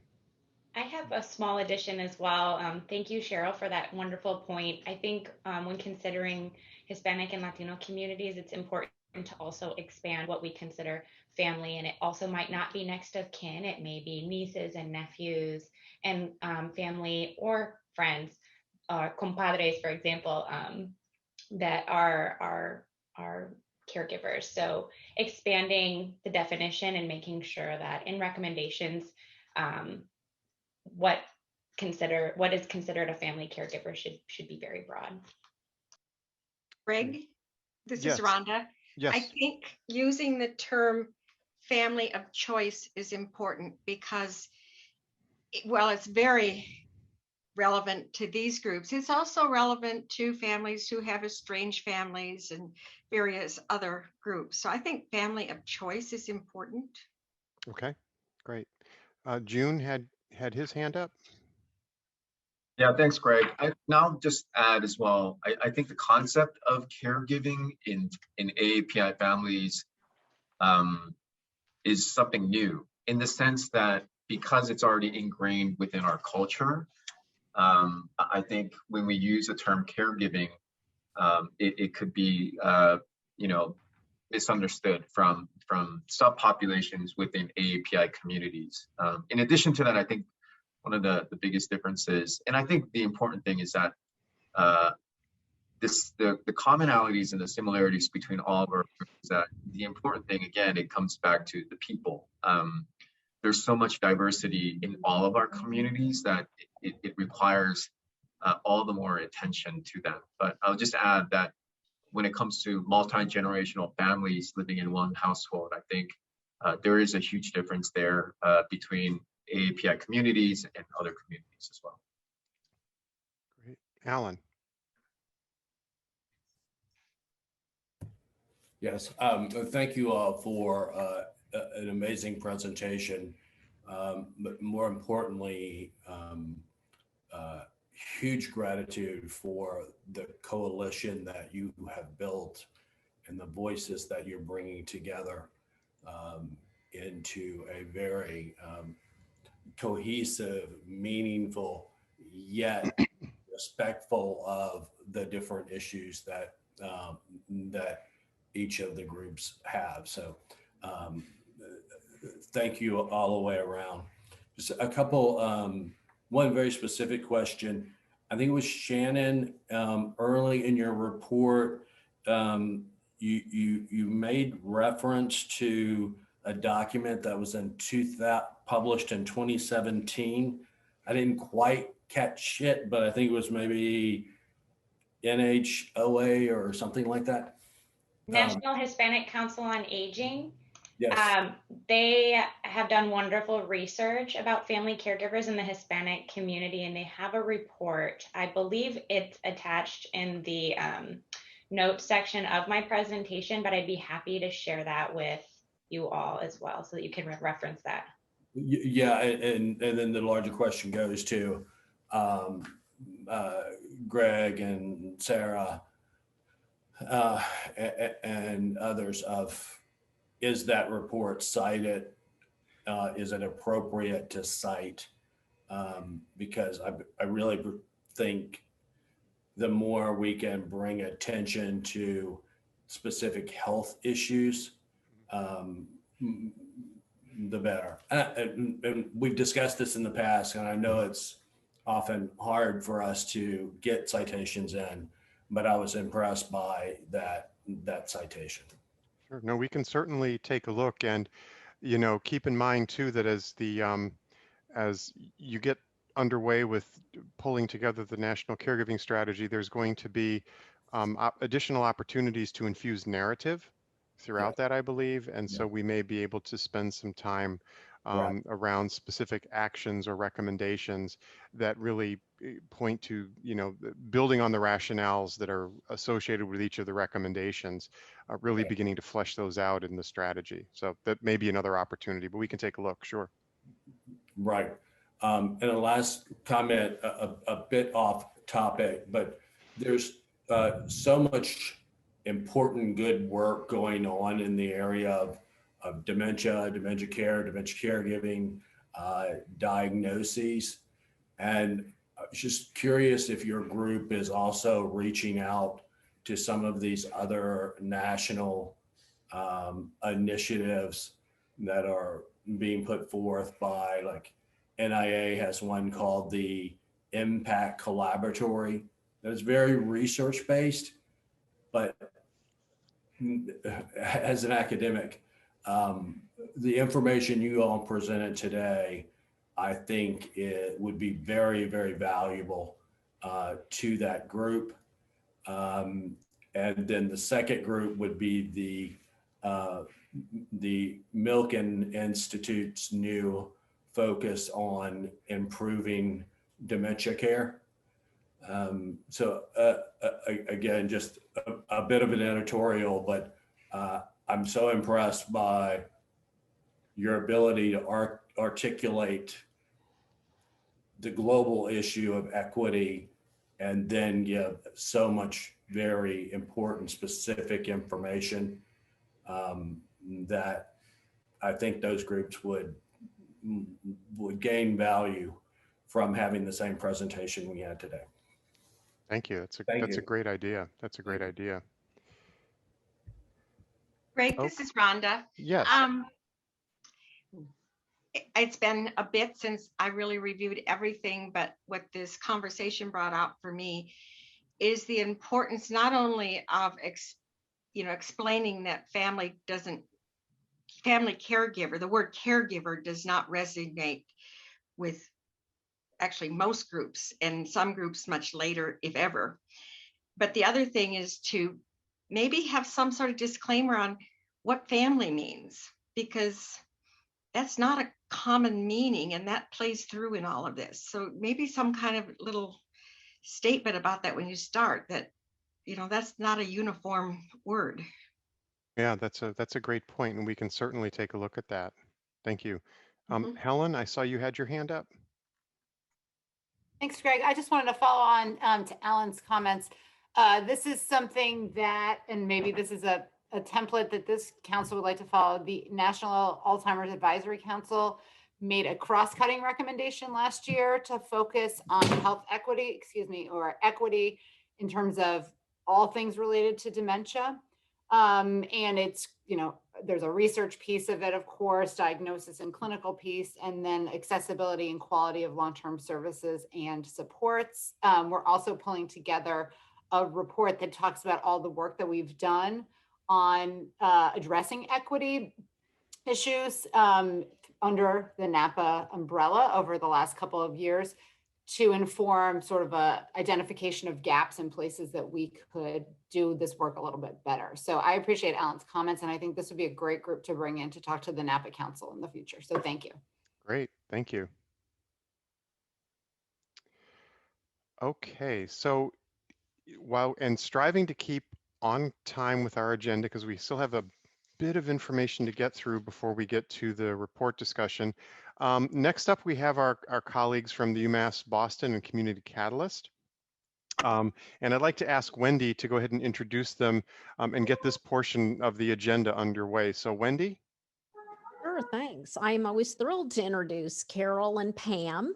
As you all know, Carol and Pam have been conducting listening sessions with family caregivers, and they've and Pam and at one of our previous meetings, Pam and Eileen gave those findings from the listening sessions with family caregivers. Today, they're actually going to present findings from the listening sessions with, they had a series of listening sessions with aging and disability organizations to really get their input on those concrete action steps under each one of your recommendations that you adopted. So I thought it was very fitting that Allison kicked off our meeting this morning, challenging the council to start right away on that national strategy to kind of seize the moment. Well, guess what? The good news is that it's already begun with your really, really good work using the driver diagram, and now with the input from these wonderful listening sessions. So with that, Pam and Carol, please take it away.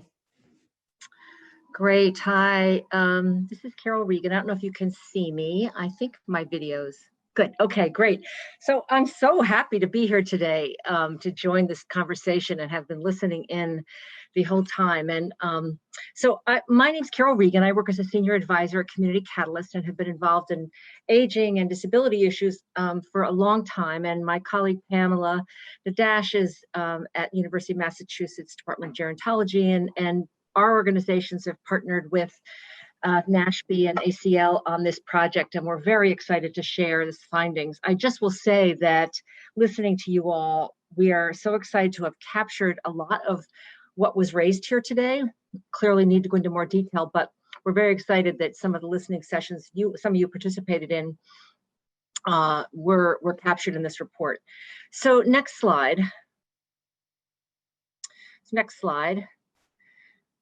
So I just want to acknowledge up front, this work has really been supported by the John A. Hartford Foundation, along with the National Academy of State Health Policies, Resource and Dissemination Center, and then Administrative for Community Living. But I also actually want to thank all of you on the Family Advisory Council. Your attention to this issue and your commitment to this issue and your personal experience with this issue has really been a guiding light for us as we've moved through this project. So thank you.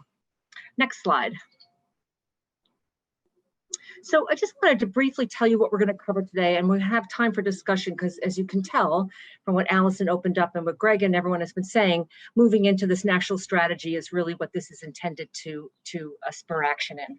So we're going to go over the purpose briefly, what we did with this research design, talk about some of the action steps we got from the 5 goals that you all developed, go over some key themes and next steps, and then have a discussion with you all about where you want us to go next. Okay, next slide. And then the next slide.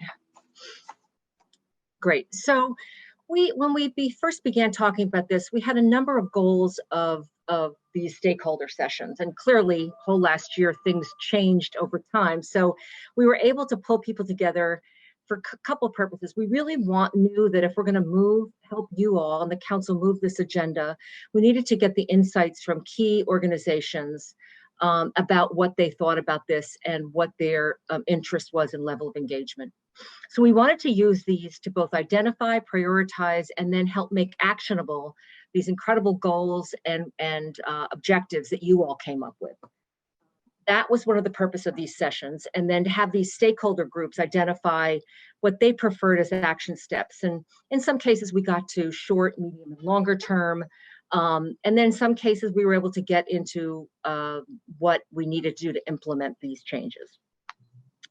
An important goal, as you can imagine, is not just having this be a one-time thing, but to promote continued participation for these organizations as you develop your national strategy this year. And that was made clear from the beginning in terms of getting people's input.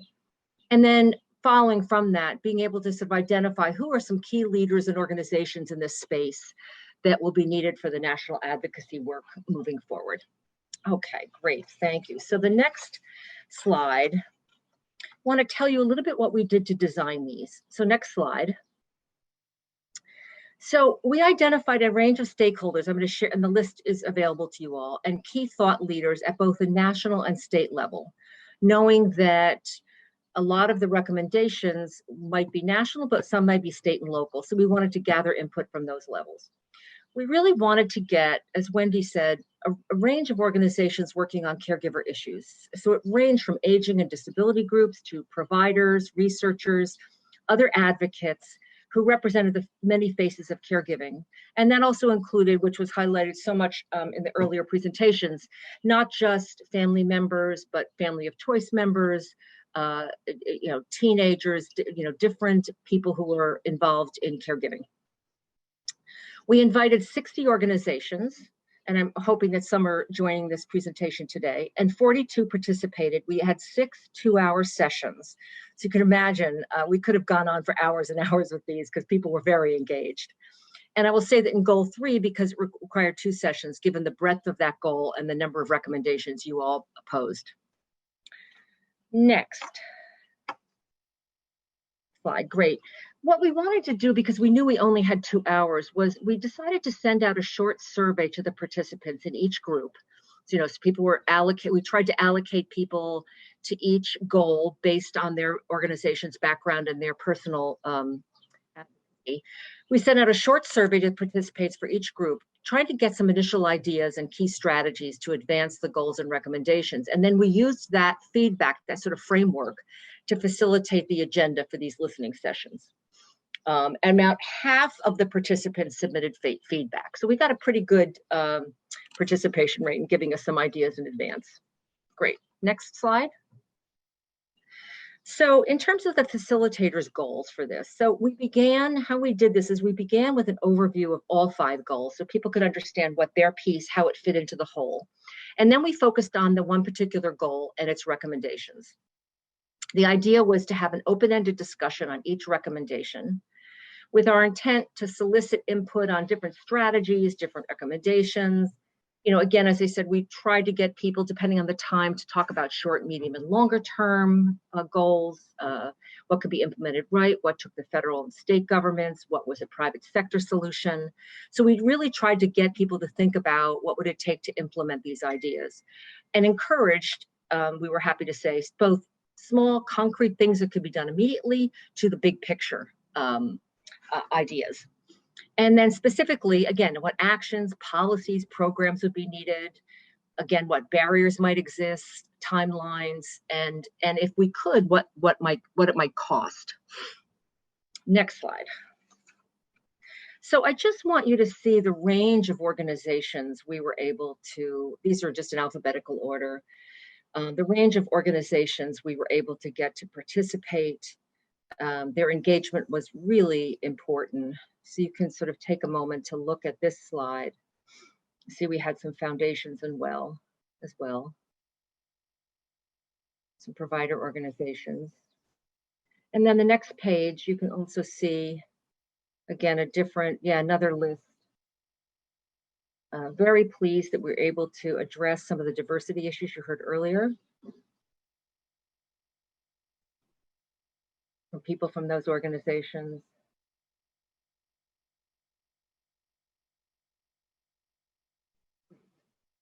Okay, and again, this list is in your report. So let me turn to the next slide. I'm going to turn this over to Pamela, who's going to talk a little bit about what we learned in each goal. We'll come back, again, these are highlights. We'll come back at the end and talk a little bit, open it up for discussion and get questions from you all that we can kind of dig deeper on each of these. So thank you. Pamela? Okay, can everyone hear me and see me? Okay, great. Hi, everyone. Pam Nadash from UMass Boston here, and I'm going to present our findings from the listening sessions. And I just want to say to start with that so many of the themes that were discussed earlier in today's meeting were brought up during these listening sessions. And, you know, the participants very much stressed the need for inclusivity, the need to work with people from a variety of different communities and from every configuration of, you know, what we want to call family as well. So these were really critical points, and also a point that was brought up very early on in the conversation about the need to respect the person who is the care recipient, and always to remember that their needs and perspectives are very often not the same as the family caregivers, and that we need to remember that at all points. Okay, so next slide, please. All right, so as Carol said, what we did was we had different listening sessions for each of the goals that the advisory council identified. And the goal of the listening sessions is to really try to drill down to specific strategies that the participants recommended for achieving those goals. Now, we only had 2 hours. And we would have, yeah, as Carol said, these conversations could have gone on far longer. People had lots and lots of ideas, and we did our best to make them as concrete as possible, but that's not always, that's a hard thing to do. So this is just the beginning of this whole building out of a national strategy. There's going to be so much more that will need to be done to make this all happen. So this is, you know, I just want to emphasize, this is a starting point for everyone. But there were some strong themes that came out of the conversation. And so for the first one, this expanded awareness, outreach, and education, people felt really strongly that there needed to be a big public awareness campaign. A number of people have commented that people very often don't identify as family caregivers, particularly people from groups where that's just what you do. You don't call yourself a caregiver. It's just what you do. That's what people do. But the problem with that kind of approach is that if you don't identify as a family caregiver, it's hard for you to identify the services and supports that could be helpful to you and being a caregiver. So it is important that we have some kind of awareness campaign, and maybe we want to change up the language we use. Maybe we don't always want to use the term family caregiver. You know, maybe we want to be able to cater to different populations by using different language, but it's important that there be some kind of campaign to heighten the importance of this work, the fact that many, many people are doing this, and that there are services out there for people. And as part of this, you work through, the second bullet point is working through community-based organizations that reach those different communities and know how to speak the language of the population they're trying to serve. And to make life easy for those groups by providing them with tools that they can use, so that they don't have to recreate the wheel and constantly be creating materials that are helpful to family caregivers. And then also that, this can't be done only by the public sector. There needs to be a partnership between pre-existing organizations and private sector organizations to promote this kind of outreach.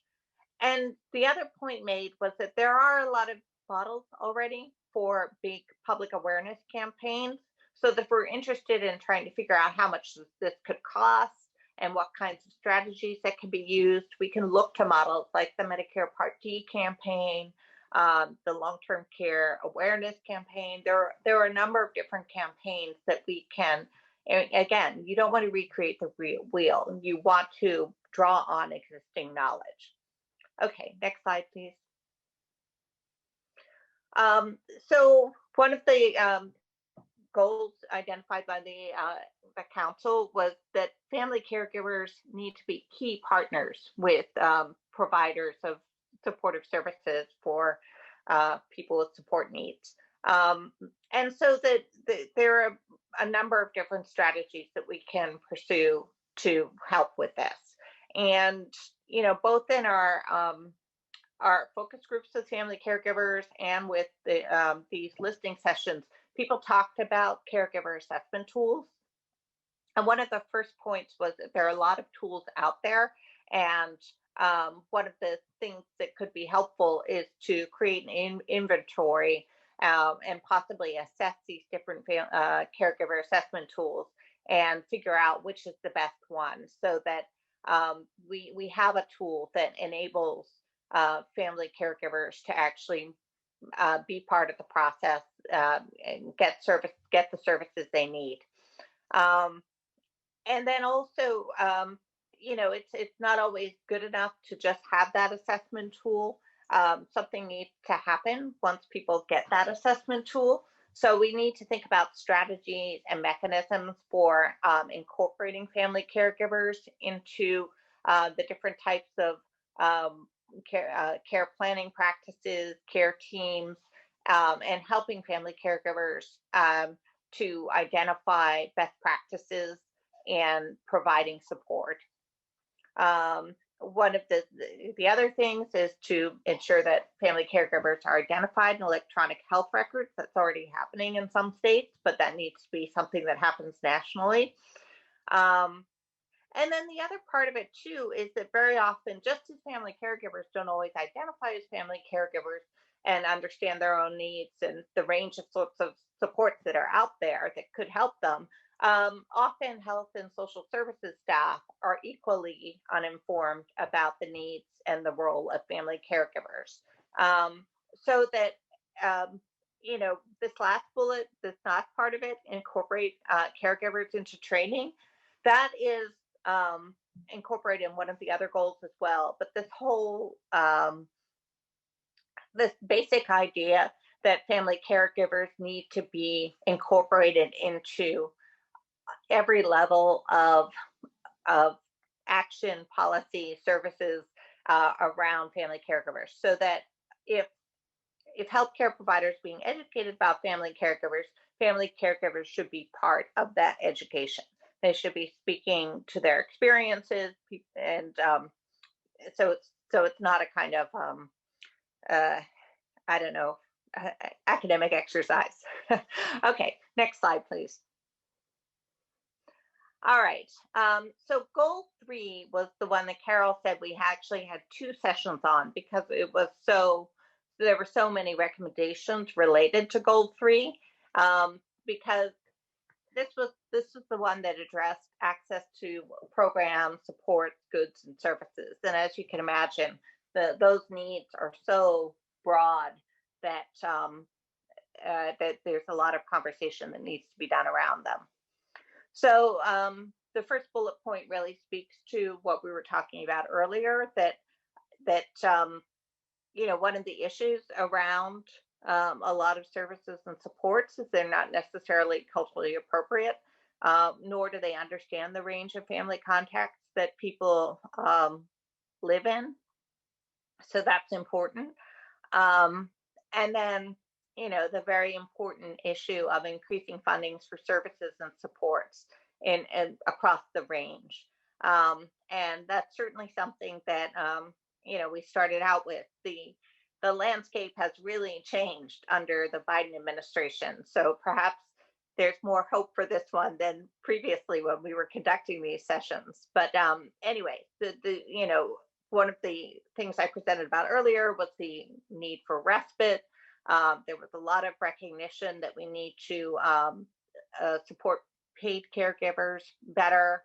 There needs to be more money for their pay, for home modifications, for the full range of services that will reduce the burden on family caregivers.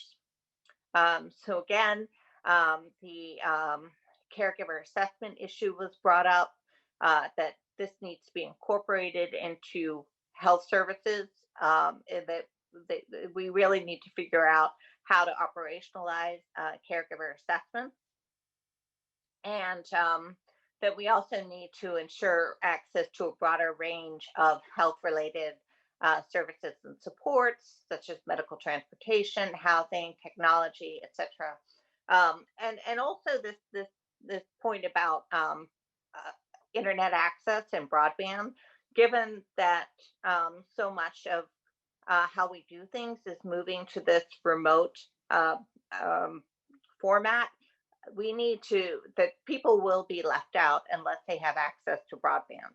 So we can't transition to this new world and start relying on broadband internet access for all kinds of things if people have differential access to that, especially low income and rural caregivers. Okay, next slide, please. Okay, so here we go. One of the other things, again, people really think this idea of having tools and models for community-based organizations to use is a really important strategy to invest in. And certainly because a lot of caregiver services rely on volunteer programs, that's one other way that we can help out. We can provide models for how to operate those. And another idea was to set up registries for matching volunteers with caregivers so that we can provide caregivers with more support, and also provide support to the community-based organizations that are important in maintaining these supports. We were also told that we need to think about disaster planning, which again has been a theme among all of us who work in LTSS for quite a while, that there needs to be much more attention and to disaster planning, and family caregivers need to be part of that. Again, this theme that family caregivers need to be incorporated into and included in a lot of the general things that are meant to support people with LTSS needs. There was also a need for information about advanced planning and advanced directives. We've got another bullet point later about future planning as well, so that all of these types of thinking ahead things, we need to develop more systematic ways of getting information out there and supporting people in using those tools. And then, of course, the need for more paid services, again, to reduce the pressure on family caregivers and make HCBS a required benefit under Medicaid. And then all of these issues around supporting working caregivers. Supporting paid caregivers and making those jobs better jobs, so that we have the supply of high quality paid caregivers that we really will be needing in the upcoming years. All right, next slide, please. So financial and employment security for family caregivers was a really big theme. As you recall from our family caregiver groups, that was one of the biggest concerns they had. And certainly the advisory council endorsed that by creating this as an independent goal. And again, these issues, thankfully have come to the forefront under the Biden administration. We now have some real conversation around expanding FMLA and so forth. So these were all strategies that the people participating in our listening sessions were endorsing. Expanding access to paid family leave, and also it was mentioned again, this families of choice idea, that we need to expand the definition of family. When we talk about family and medical leave, we should be thinking about family as not just biological family members and so forth. That we need to think about family leave more broadly, and so we need to expand access to family leave and create other forms of social insurance to protect family caregivers. And again, there are a number of different specific policy mechanisms that we can talk about under that category. Again, if we have a better supply of paid LTSS, there's going to be a reduced burden on family caregivers and on the finances of family caregivers. So that if we can improve financing for LTSS, that's going to make the lives of family caregivers much better, much easier, and especially their financial circumstances. So there was a number of specific strategies mentioned here. Okay. Oh, another big theme was working with employers to support working caregivers. And one of their recommendations is really to think about strategies to encourage employers to offer flexible workforce policies, identify best practices among employers, and to encourage employers to provide employee assistance programs, for example, information and advice about what to do, and to facilitate access to resources. Another really interesting one was this point about financial planning. So that links up with the advanced directives and future planning that was mentioned earlier, that there needs to be better access to financial planning tools for family caregivers so that they can think ahead about what are the what are going to be the financial burdens on them, and how can they do their best to alleviate that kind of pressure that's placed on so many family caregivers.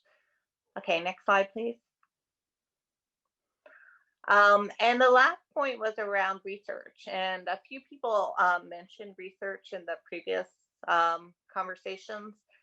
It's really important that we get better data and better information on what's going on with family caregivers. And so one of the simplest pieces of research I already mentioned was the fact that there are a lot of different caregiver assessment tools. What's the best one? We can engage in some research and figure that out. What are the range of assessment tools? But there are a whole bunch of other kinds of evidence-based practices that we might be interested in on how best to support family caregivers. And then also to figure out where are the gaps in the literature where we need to do more research. So that's kind of one set of activities that was recommended.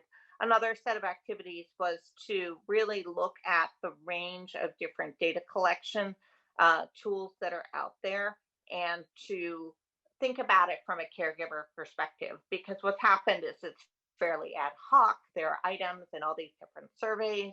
Let's look at this from the caregiver perspective and try to sort of do it strategically, think about what information do we need, and are the information elements coordinated across different data collection tools, all that kind of thing. So really just kind of have maybe a work group that will investigate that. Yeah, so create an advisory group of researchers who can think through these things in a very strategic kind of way. And again, this notion that different types of caregivers are going to be interested in different kinds of information. So we want to respect the range of different needs out there. Okay, next slide, please. All right, so overall, the biggest themes that we kept hearing about were this point around conducting a major awareness and education campaign about caregiving. Now, not only is that about getting caregivers to recognize that they are caregivers so that they seek services. You know, you can't say I need help unless you sort of define your situation as something that you need help with. And you also need to know that there are resources out there to help you. So there's that kind of component, but there's also the component that if we really want to advocate for, you know, in a strategic kind of way, if we're going to advocate for better services and supports for family caregivers, we also need to create that awareness among family caregivers as well to support those kinds of campaigns. And obviously this huge issue around access to different types of supportive services for the care recipient. You know, we can't go very far without talking about home and community-based services and waiting lists, and also the paid caregivers and how you know, we can't have good quality, reliable LTSS without treating those paid workers well and ensuring that they have decent jobs. So that was something that kept coming up throughout all of the listening sessions. And then there was also this notion of, when we talk about inclusiveness, we're also talking about the very wide range of stakeholders in this issue. Certainly community-based organizations, but also healthcare professionals. Again, there was that whole comment about low levels of awareness about caregiver needs and the difficulty from just kind of a practical perspective. How do healthcare professionals incorporate family caregivers into their work? And it's all very well to say they can do it, but you know, we need to have healthcare professionals involved in this conversation if we're going to come out with good strategies to support, get them to incorporate caregivers.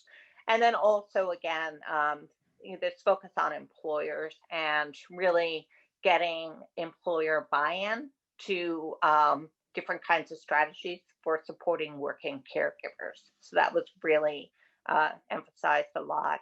And as we mentioned so many times today already, how important it is, every single listening session brought up the need to incorporate the broad range of cultures and experiences among family caregivers.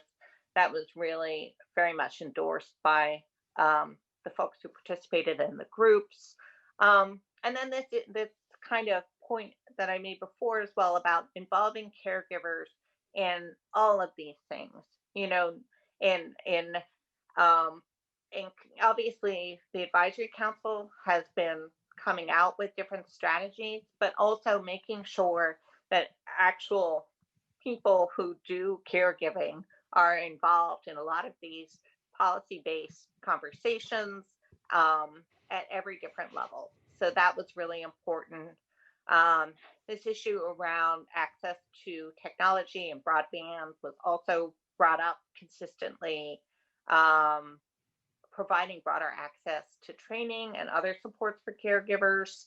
And then this last bullet point as well, as I mentioned before, really improving the situation for the paid workforce. I think there was, you know, consistently people have voiced the support for improving their circumstances. So very strongly endorsed. Okay, next slide. I think that's okay. Right. So as I said before, this was just stage one.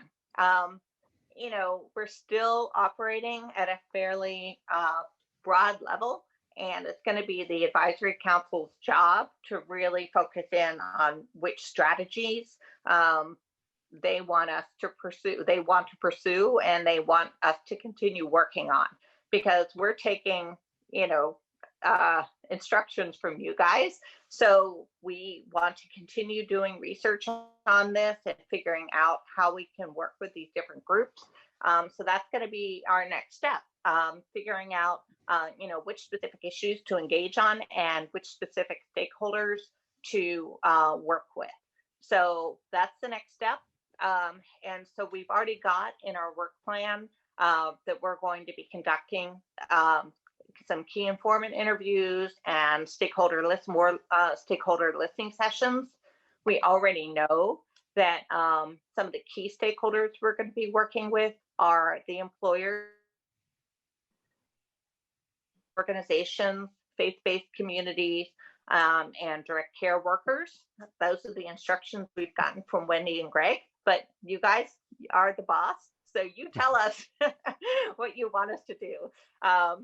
So I'm really interested to hear your reactions and, how you're going to direct us in terms of, what kind of information, where do you want us to push on?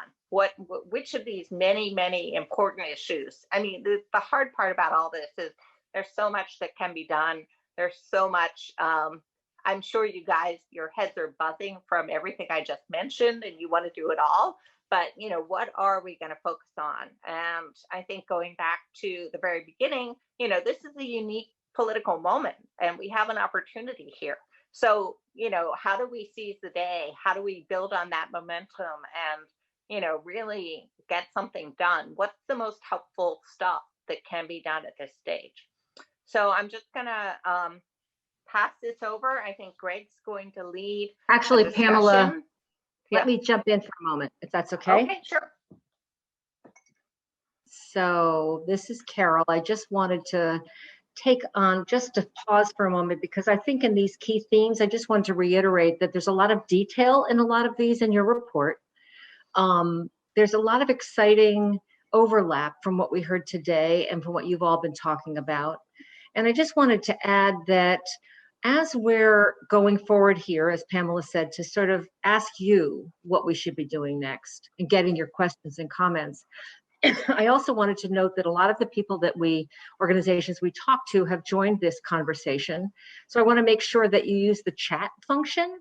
That's okay, right, Greg and Wendy? So that add in your comments or questions. That's right, absolutely so that correct. we can, Great, so we can get that too. So let me now, with that said, turn it over to Greg for questions and discussion. Great. Thank you both so much. I see we have a question from Carol. So Carol, floor is yours. Thank you very much. Excellent information coming back from the stakeholder group. So thank you for sharing. I was thinking back as you were talking to that inventory of resources we did across all the federal programs way at the beginning. And you were talking about gaps and looking at common data sets, et cetera. So just wondering if there's a way in order to help us focus what you do next is to compare that exists in all of these federal resources. I know this is like a huge job, but I'm just wondering how much, if we put that information together, how much we can learn on especially some of the research things in that federal resource database. Yeah. Yeah, One Carol, of the specific recommendations was actually for a national clearinghouse that ACL or whatever set up, a more formal mechanism or delegate some other organization to set up a national clearinghouse for all this kinds of information. And I know we talked about that caregiver.gov, one place to go for information. Yeah. I don't want to lose that idea. That was way back in the beginning too. Mm-hmm. Yeah, and Carol, let me just add to that. What Pamela said is that there were some people who had some very concrete, specific ideas who knew about data collection and sets that could be easily added in some particular questions or whatnot. So I think and we'll probably highlight that, but I think your idea of mapping this out and seeing where there's overlap is a great suggestion. And then we know some individual people who may be able to kind of just give Greg and everyone a very specific recommendations for you to move forward. Thanks, Greg. Great, thank you.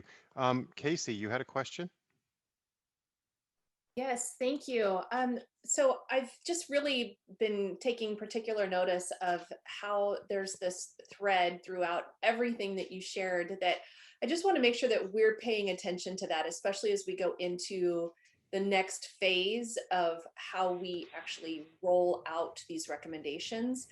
And that is this consistent theme of awareness and campaigns and communication that it touched every single one Yeah. of the themes that you shared. And I remember in our first meeting in DC in August of 19, there was an entire small group discussion about the need for awareness and this communication campaign. And so I just wanted to offer that really just as an observation for us to think about. And when I was reading through the final report that we have right now, the awareness component just keeps coming up over and over again. So I just like for us to continue to be mindful of the importance of communication and of recognizing that this has to be a comprehensive communication strategy that infiltrates every single piece of the work that we're doing, because it is so complex and nuanced.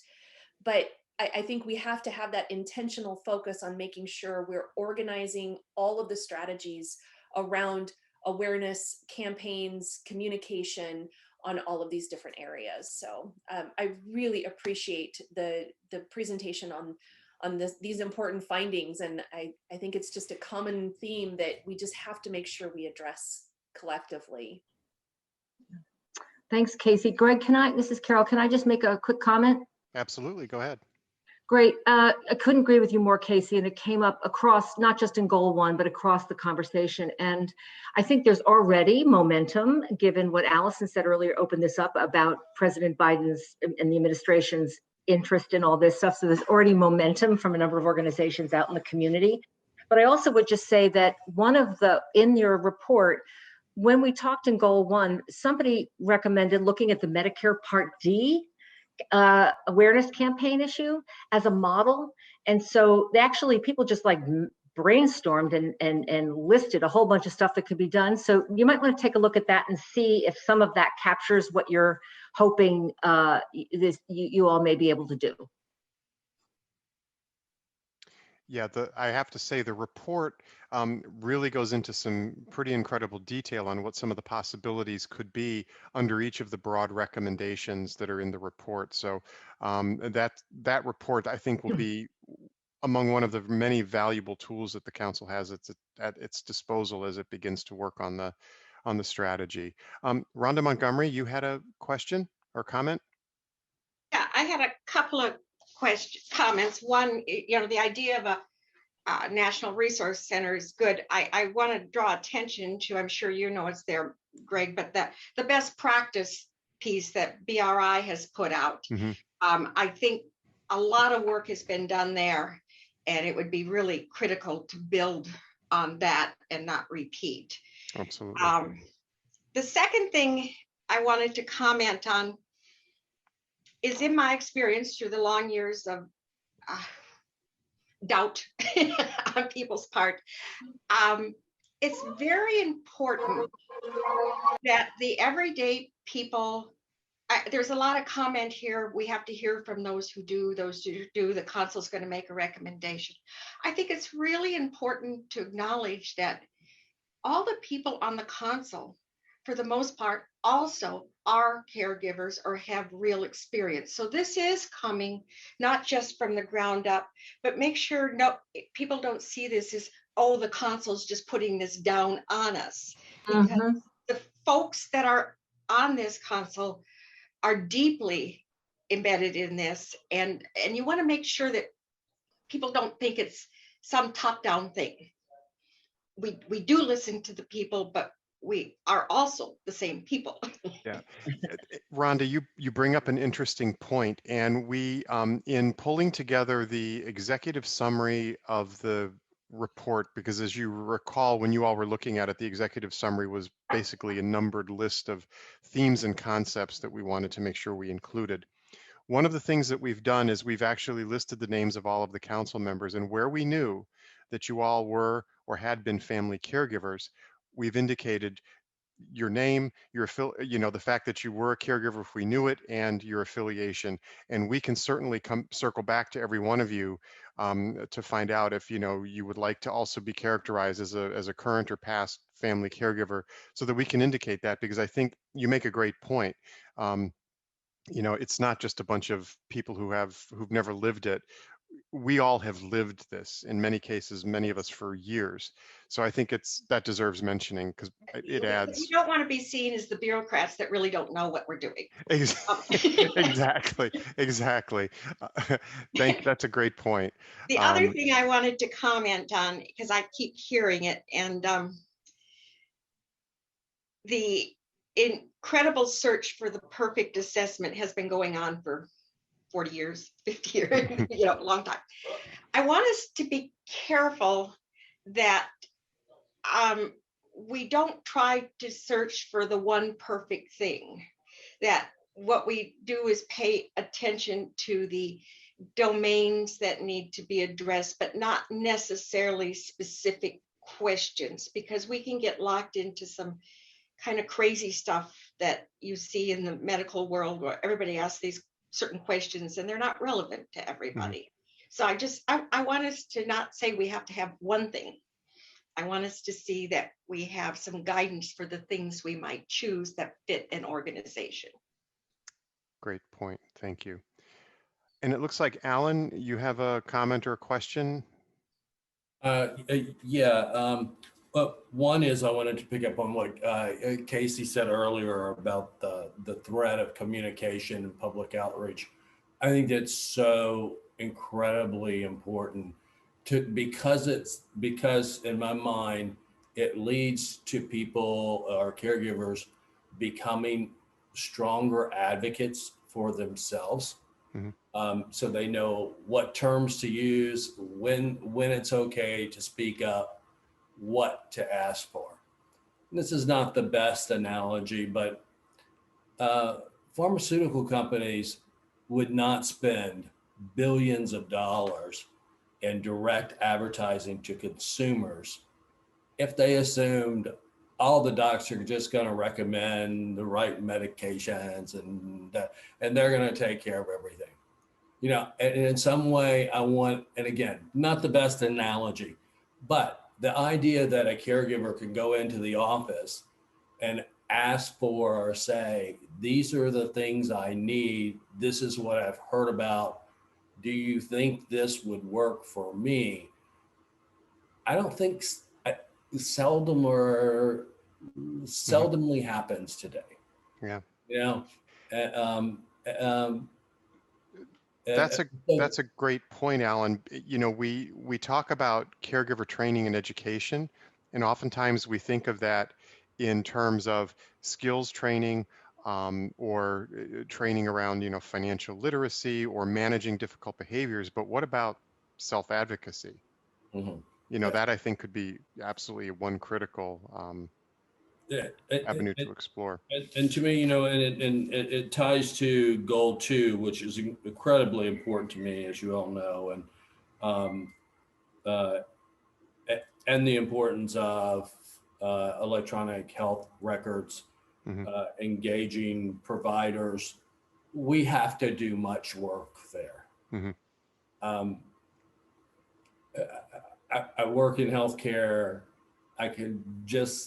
My gut feeling is that is going to be a slow moving process. Even if CMS changes things, people are afraid of new billing codes. It's a slow moving process. But if you add in the advocacy point that Casey brought up, then I think you add another lever of action to help move that process along. And last comment, one of the, I think, most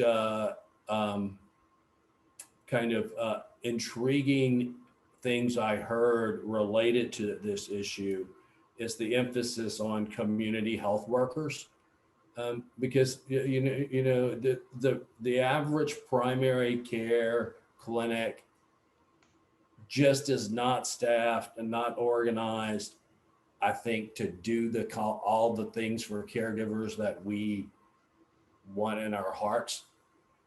And they're going to take it's going to take some different service professionals within that group. And I don't want to diminish nursing or social work, but those people have very defined roles and are often as busy as the primary care doc. So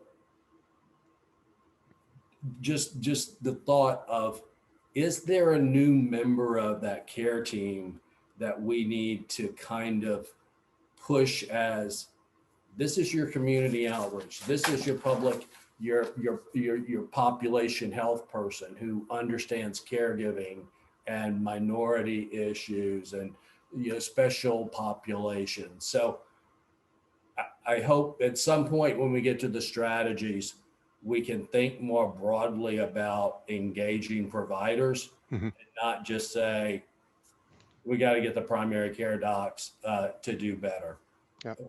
I think we're going to have to be more prescriptive, and I'll stop there. Thank you. Thank you. We have time for one more comment from Catherine Georges, and then we're going to take a very quick break so that we can keep on schedule. So Catherine? I don't want to throw a fly in the ointment. This has been a wonderful discussion today, but I'm picking up on things that Casey said and Alan just said. I want us to be sure that we're not just using advocacy, because advocacy, and I think Alan said the word action, I like to say activism versus advocacy, that we're going to need to drive home what it is we're trying to get done here. Also, and one of the things I was thinking before Alan said anything, as we look at what's been presented to us, I want us to think that we are going to be able to influence other groups besides caregivers, but those who are preparing providers, in that we've got to have them disrupt some of this curricula they have in these schools and make it broader and deeper and more engaging of other workers and other ways of doing things with a concentration. I mean, if nothing else, this pandemic should have taught us to really look at what the community-based care needs to be.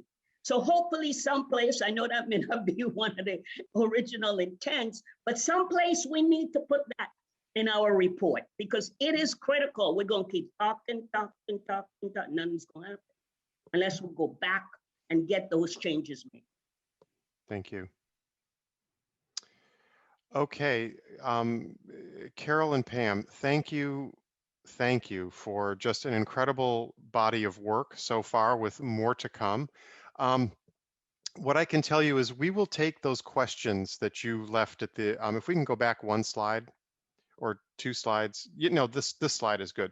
My team and I will take these questions to the council members offline and really pick their brains, give them some time to think over this and see if we can pull together some additional areas for you that will help. And then, you and we'll work with NASHP and you guys to sort of shape what it looks like. Because I think this is a really good opportunity to really begin to target and focus on what we're doing. And we've gotten some suggestions in the chat, which we are also going to capture all of those as well. So let's go ahead. We're a little overdue for a break. If we could take a 6-minute break or so and be back here by 3:35 p.m. Eastern time. So it's enough time to let the dog out, get something out of the fridge or whatever, and be back. And then we're going to get into the last part of the agenda, which is the this final discussion on this report. So 6-minute break, please reconvene at 3:35 and we will resume then. Carol, hi. Just sorry to get to talk, but hi. Hi, Alan. It's great to see you. So great to see you. Thank you for all you've done. Oh, it's great to see you. Thank you. You too.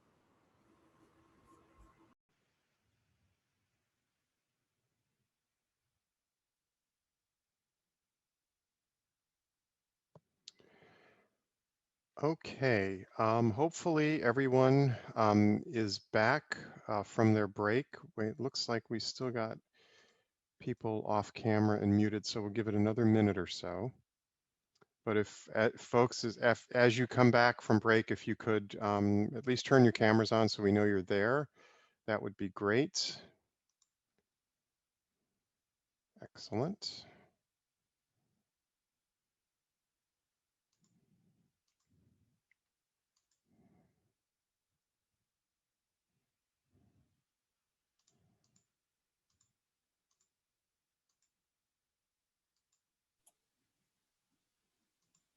Greg, it's Nancy. There's Yes. one little change on the slide there. Casey has the PhD. Oh, okay. I didn't get mine yet. Okay. All right. Well, you can enjoy yours for the day then. I know it looks good. Maybe I should keep working on it. I was gonna say you can have it, Nancy. It's one of those things I almost got, things got in the way. Okay. In the interest of keeping things on track, what I would like to do is invite our three council co-chairs, Dr. Casey Shillum, PhD, Nancy Murray, and Alan Stevens, who also has a PhD. If you all would like to go ahead and just lead the discussion around the initial report to Congress, the final review and discussion, I'm going to turn it over to you. The floor is yours, to you and the council. So please take it away. Well, I'll be happy to start off. I mean, I think we're all very, very excited to get to this point today. So I would like to start the discussion by hearing from people what stands out to you the most in the report. What are the strongest points about the report?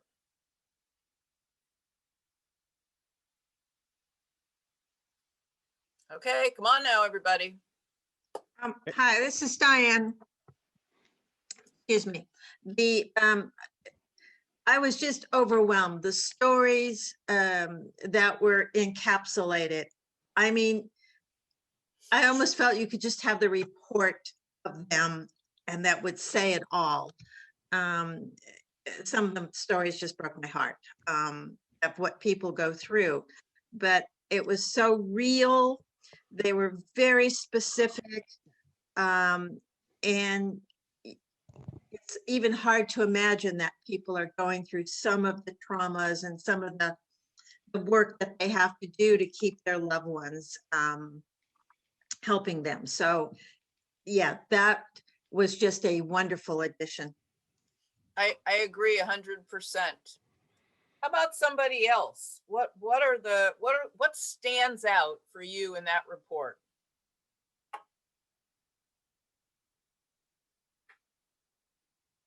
I'll add one thing. For me, it is just the diversity of caregivers across so many different issues, from caregivers of people with, autism, intellectual disabilities, returning veterans, parents who have been diagnosed with Alzheimer's, just the sheer number of caregivers and, all that we do on a day-to-day basis.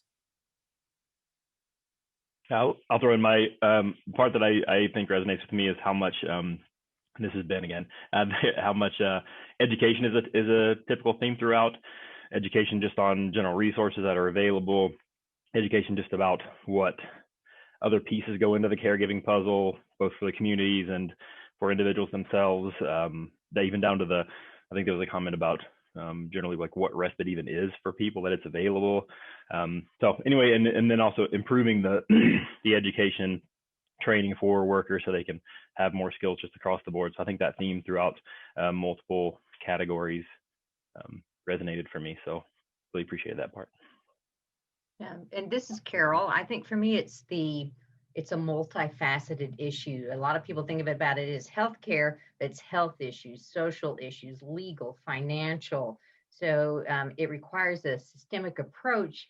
And then the other things that strikes me is through policy and a pen stroke. there's a lot that we could solve if the political will is there.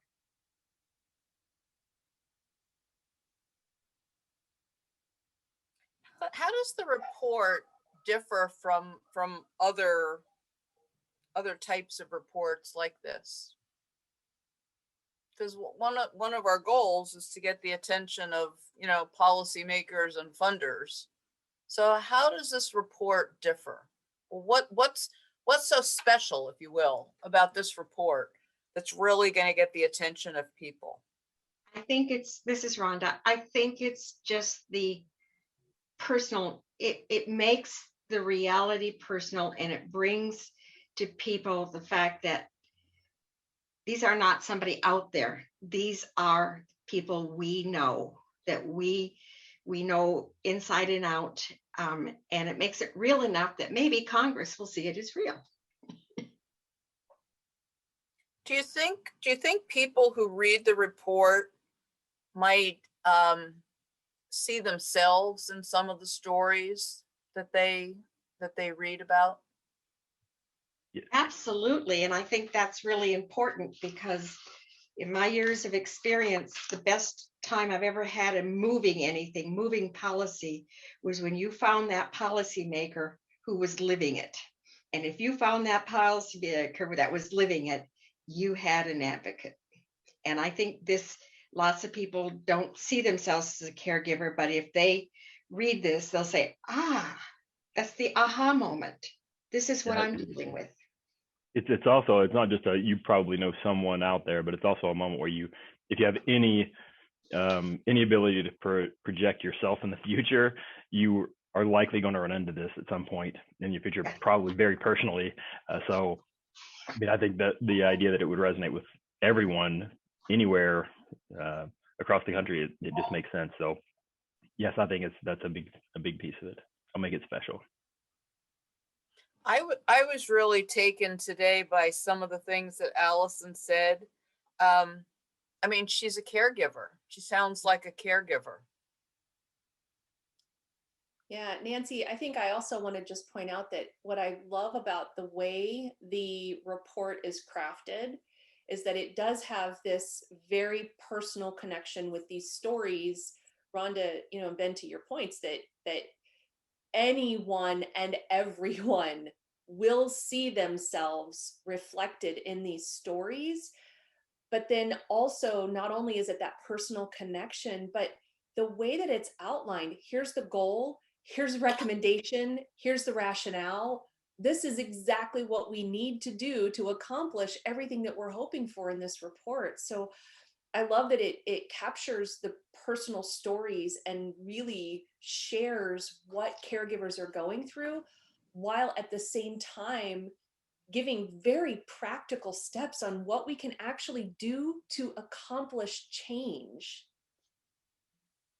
I agree, Casey. I think that's brilliant, the way that it was set up. Casey, why don't you take it from here? Well, why don't I? Alan, I think you had the next question. Do you want to talk a little bit about any of the limitations, or do you want me to tackle that and then you wrap us up?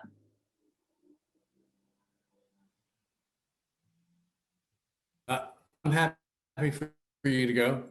Okay. Just go ahead. Yeah. So one of the next things that we're wondering about is what are there any factors that are associated with the report right now that you think might be any limitations, or any other considerations that we need to be mindful of as we think about the national strategy? That next part of our work is going to be really important in creating and engaging in this national strategy. So are there limitations or any things that we need to consider to help us just be mindful of this next piece of work that we're doing?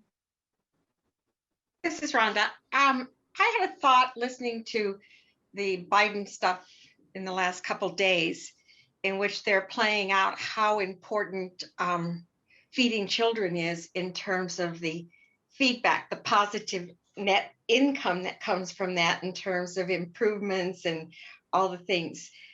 Maybe we also need to play that back here. You do this and look at all the savings that are going to come in the healthcare, in people's lives, that this is not a cost thing. These people are better able to contribute if they are supported.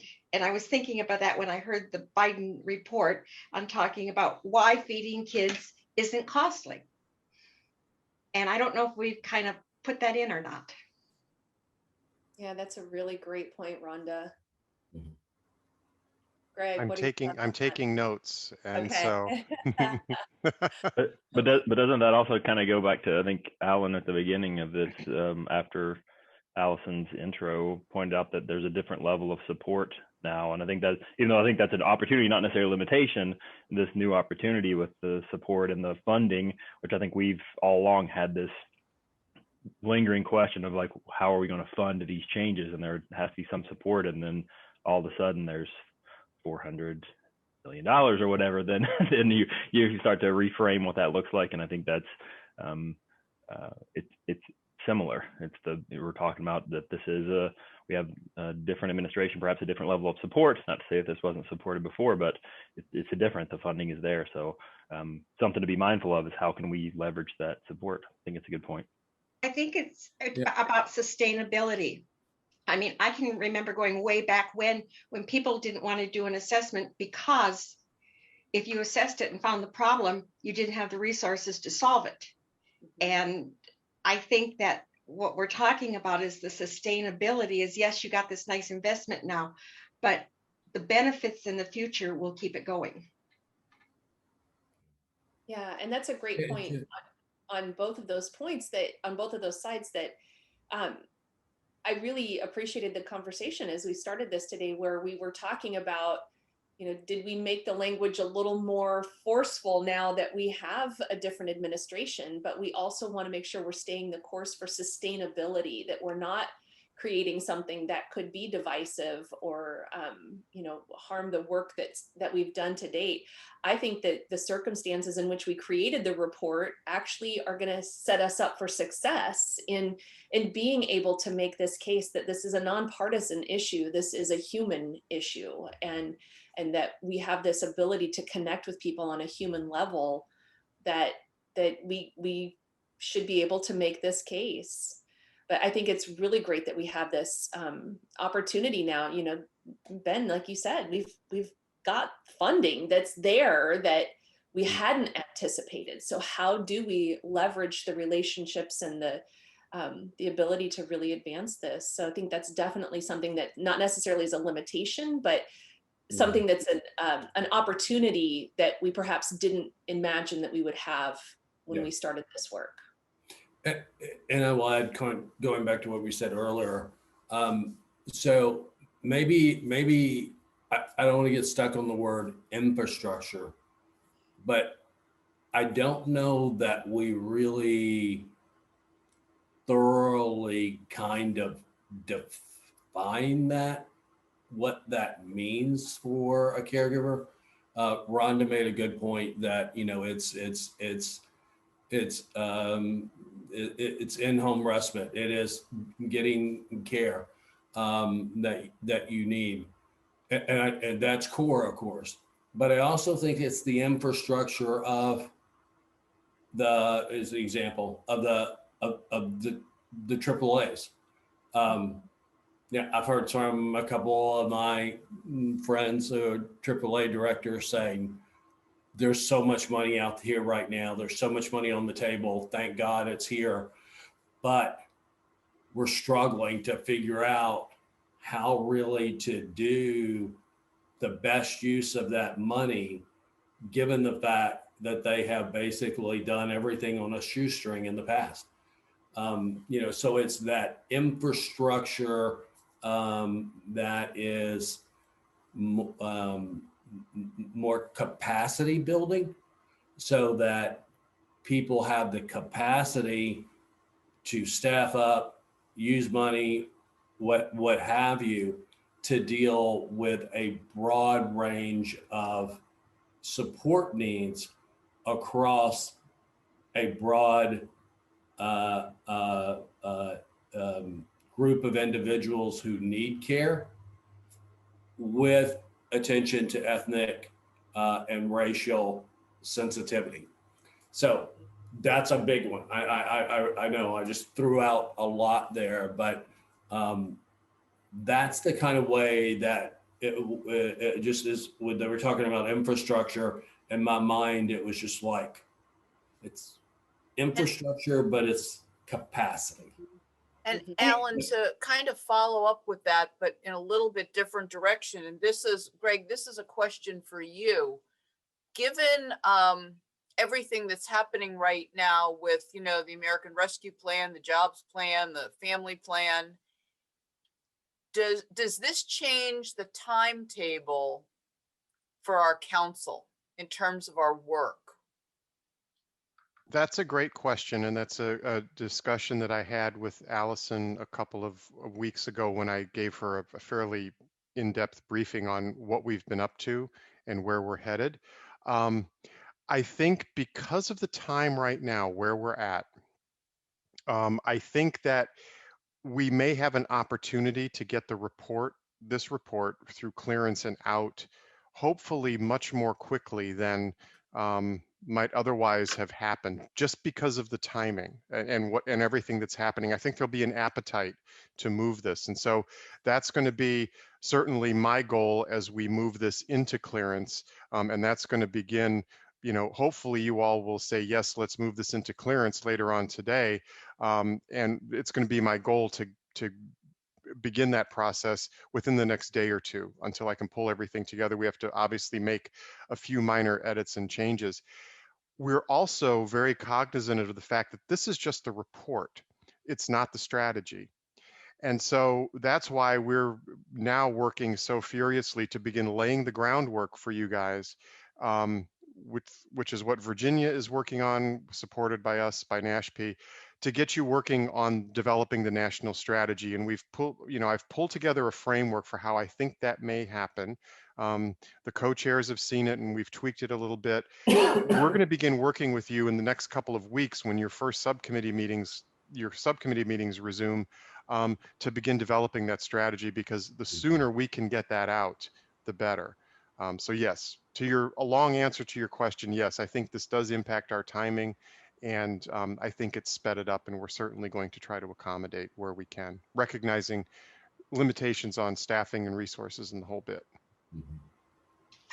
Greg, I want to circle back just a minute to the idea of capacity and sustainability, and this may be a strategy issue. But one of the things that happens, especially with the AAAs, is because the money ebbs and flows, they are often afraid to staff up or afraid to take on something new in fear that the resources won't be there in the future. And that's something I think is also about, you need to build the capacity, but they've really got to be assured that there's sustainability.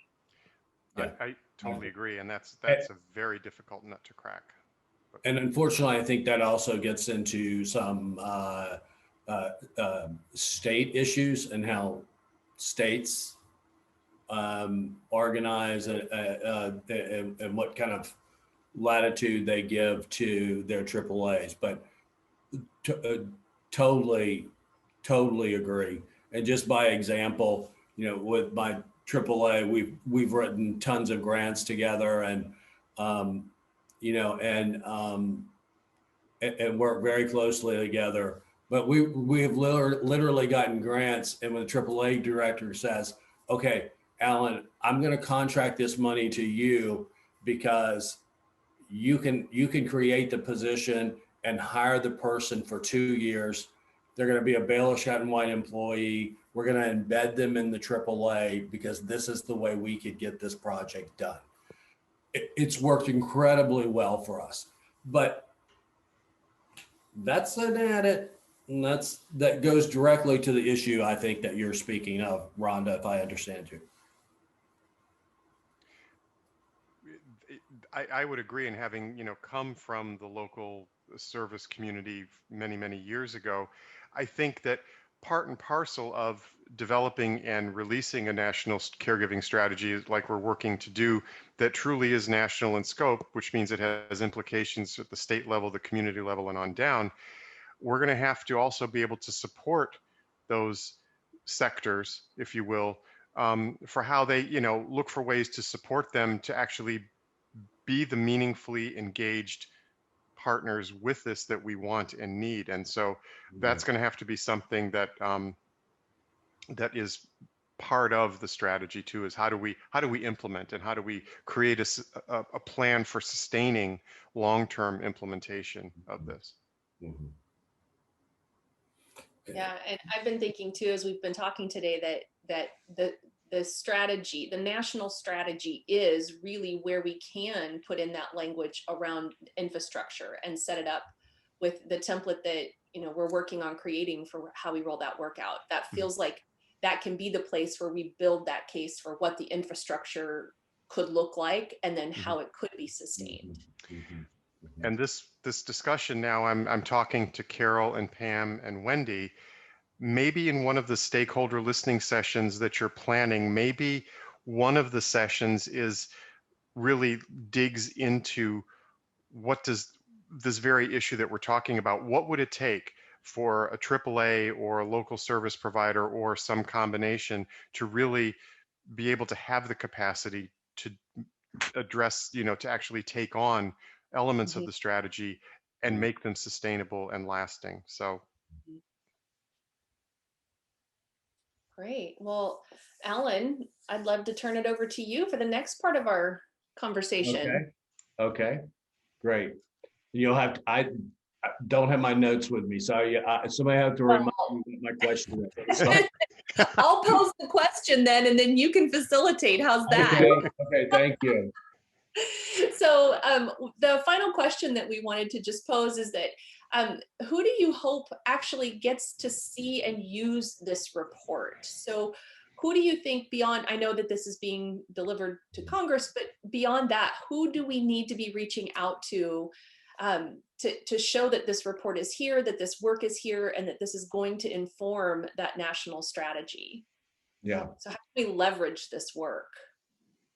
I think a great question, and one I think we should begin and then always keep front of mind of how do we get our advocates. I think it should go to the state agencies, and hopefully maybe we could even use some of the states that have been advancing this with their own strategies, California, Arizona, but that's maybe where our friends from Nashville could help with that state policy outreach.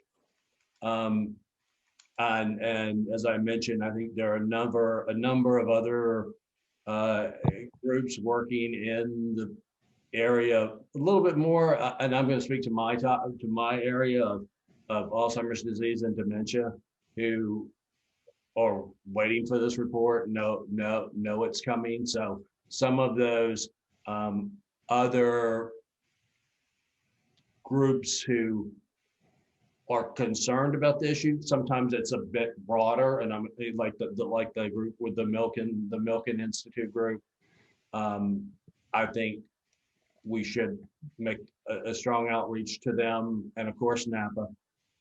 There's some international groups like the World Dementia Council.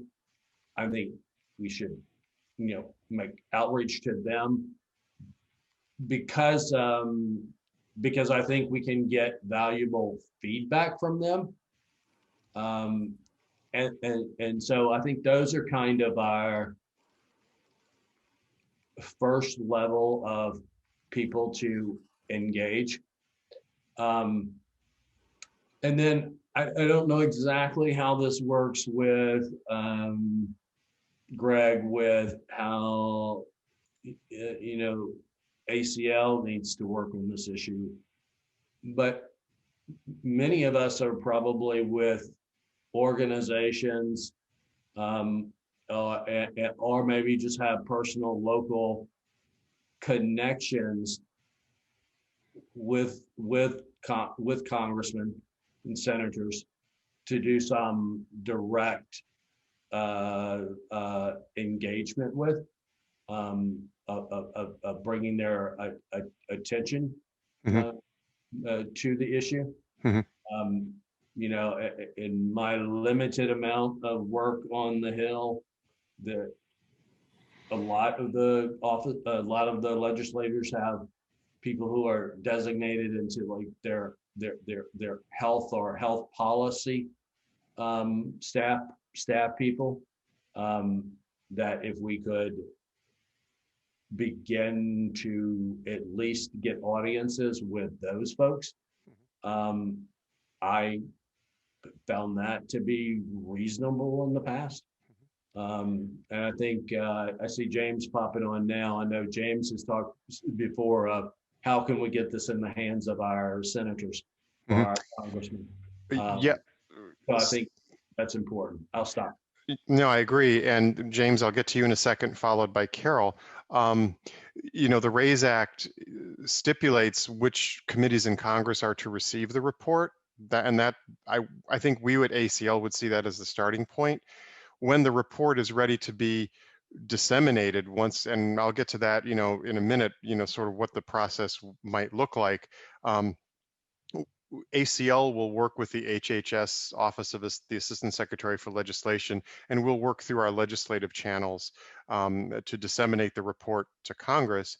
But then, you know, I think the broader question becomes, how do we then really get it out there, and what is the mechanism for doing that? And this is where, you know, the ideas that you're generating now, I think, will serve as the foundation for a very broad dissemination plan, where we hope that we get, you know, uptake with everyone that needs to see it.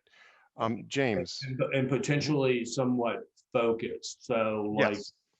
I know I can go to our Baylor Scott and White federal consultants and say, here's a long report, but here's what we're really interested in and where we want to do work. You know, particularly around like the health, some of the more healthcare industry stuff. Not saying that should be done exclusively, but I think maybe all of us have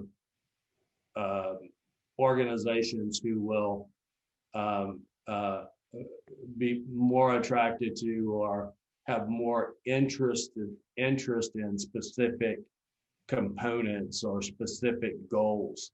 And that might be a way to kind of get people paying to a lot of to the whole report. Right. No, I agree. Mr. Cheeley. Yes, sir. I don't know that I have a particular strategy as to how. However, I believe that we had 113 people on this call at some point in time today. And they're there because they're interested, they're concerned. And there are so many people that have given up. Nobody's trying to help us. It becomes essential that we figure out how to get this to the general population to know that somebody is working to care.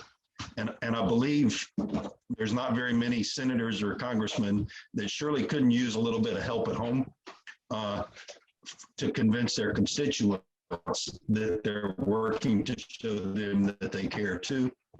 I think we got to do our advocacy work extremely hard with our own folks from our own congressmen and senators to turn around and say, you need to be selling this at home. You need to be showing people that we're doing what we can to help you. I think it will be a morale boost to people that are back there every day struggling. And I think it'll do a shot in the arm for our senators and congressmen if we can convince them of that fact that it boosts their images at home. Sorts. Thank you. Carol?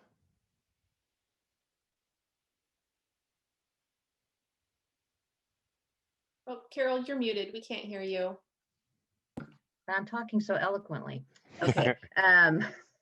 So there's a large group of people who are astonished at the impact COVID has had on working women. And so aligning with those labor groups to think about, I mean, there's so much in our report that has to do with job security and workplace policy and carrying across generations, aligning with them. They have a very strong voice right now about childcare and elder care and the care force.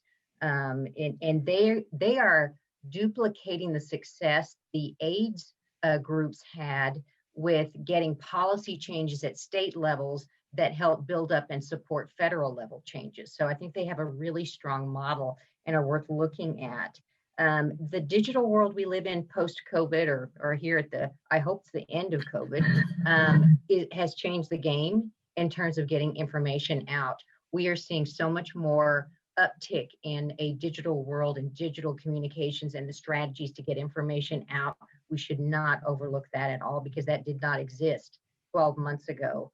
And then finally, somebody did mention the Medicare Part D, and the Medicare Part D rollout was interesting because they did use the national infrastructure with the AAAs. They used the national infrastructure of all the aging organizations. And then there was grant money to go down into local communities to bubble up best practices for sharing information. And so just a thought, you know, with some of the innovation money about caregiving, maybe that's going to be later on with the strategies, but that's really, you know, some of the key things with the Medicare Part D was it was, you know, that and digital television. You could look at that strategy as well. It was a way to get lots of information out very quickly. Great. Greg, I'm just curious, how does this report get distributed to members of Congress? So it used to be that it would be delivered, you know, hand delivered a hard copy, you know, literally, you know, a bound version of a report. Our intention is to publish this electronically on the ACL website. The mechanics of that are still very much TBD how that works, and I am certainly not an expert in that, but it will be disseminated in an electronic format to the you know, the committees in Congress that the RAISE Act says we have to disseminate to, and I imagine it could go much more broadly than that. And then, you know, we will be creating a home for the report on the acl.gov/RAISE webpage as well that will, you know, have all of the components of the report. It will have the, you know, the caregiver stories, links to the videos, and things of that nature. Okay. So it would also help if every member of the council of our group also emailed a copy of the report to our congressmen and senators. That would help. Yeah, and we can work with you on how that might be possible. Okay. I'm also thinking too, back to Alicia's comment earlier regarding health professions educators.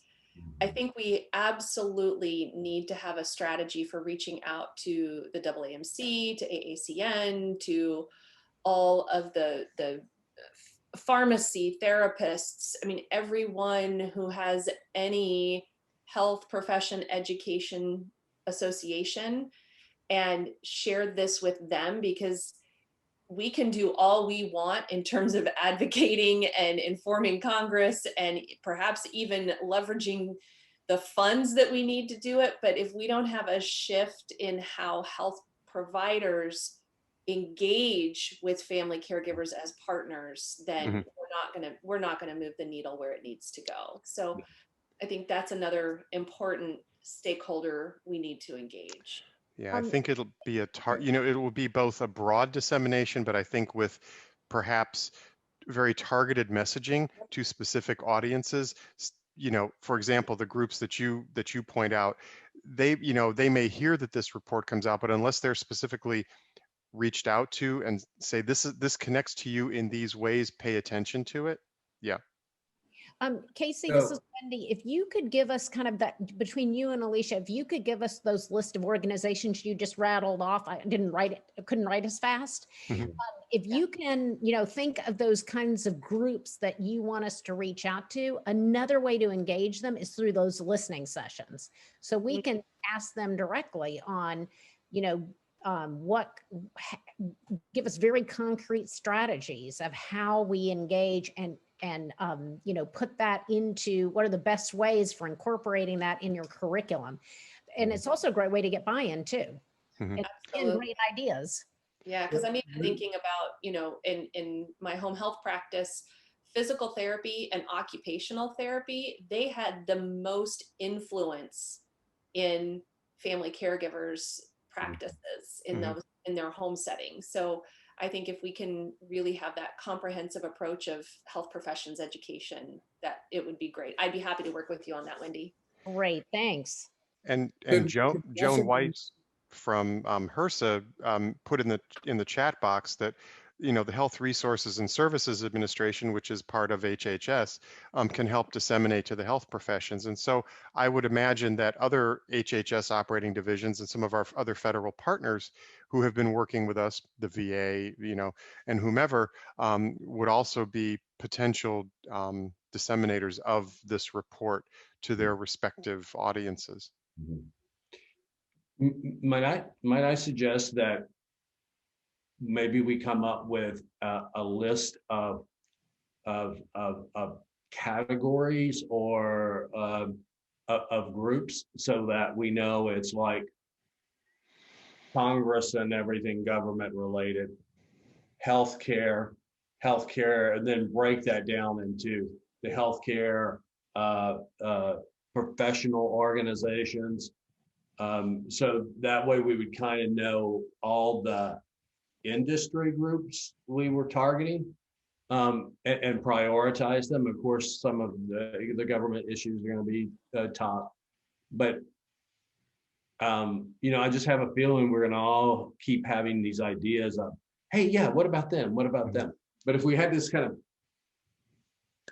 categorizing of here are all the industries that we think we would like to have some penetration into.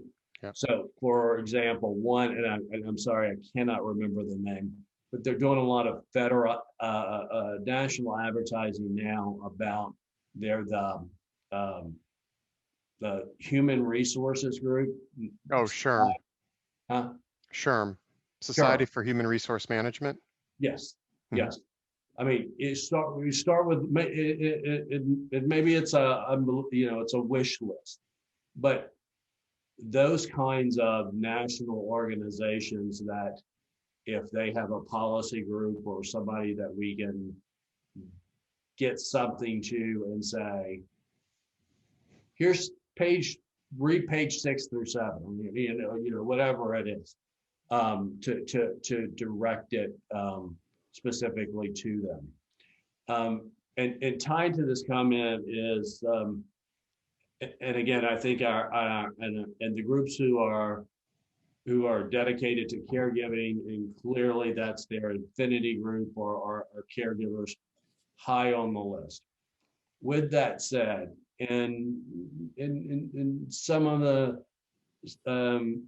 scientific literature or report writing, documents that are very, very important and very, very helpful, like the some of the home reports that were done, incredibly important, incredibly valuable. They are, however, and sometimes critiqued that the data really is coming from their affinity groups who are more activated, more likely to have their views expressed, and therefore the data may be skewed to a group of individuals who are highly engaged in the topic.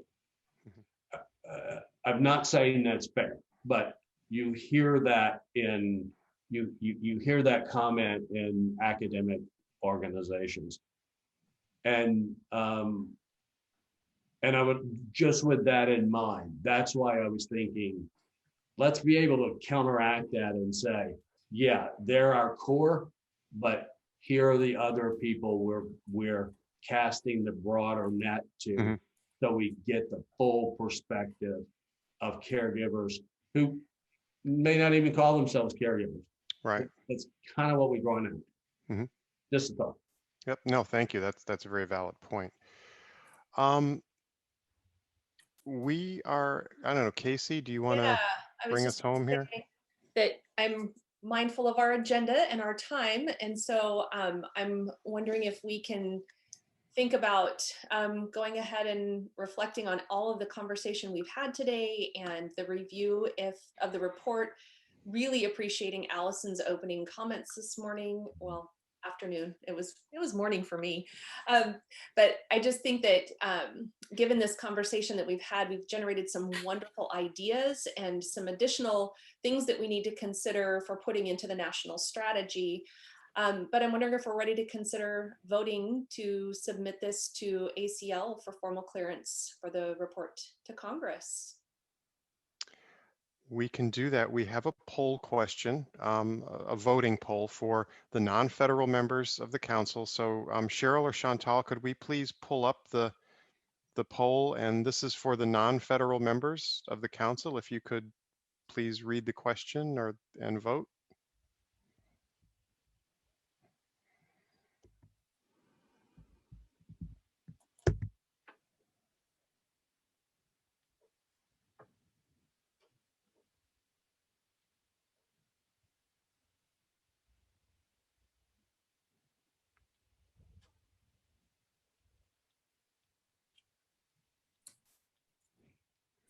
I don't know, Cheryl or Chantal, Let's I'll let see, you. we have 16 Mhm. responses. Okay.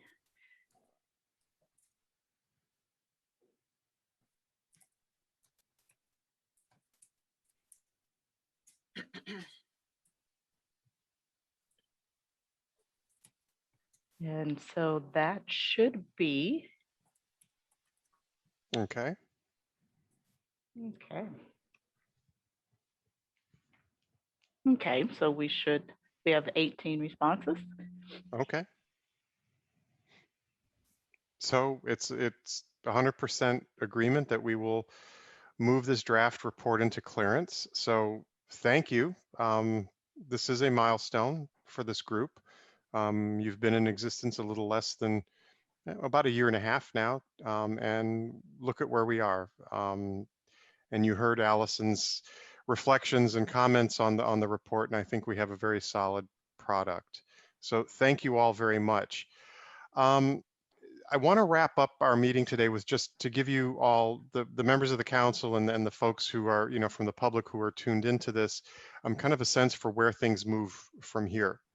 So you all have, the non-federal members voted to move the report into clearance. Following today's vote, plus all of the discussion that we've had, and clearly we need to make a couple of tweaks here and there. And I think between Sarah, Markel, and myself, we've captured the notes, ideas, and things that you all had. We will go through the report one more time and clean it up. And then I'm going to be working with the ACL's Office of the Executive Secretariat to put together a clearance package for this report, which will then we ship off to the department, and our sister agencies within HHS all have time to spend with it, going through it, providing comments. I have never not put something through clearance that didn't wind up getting changed a little bit, sometimes a lot of bit.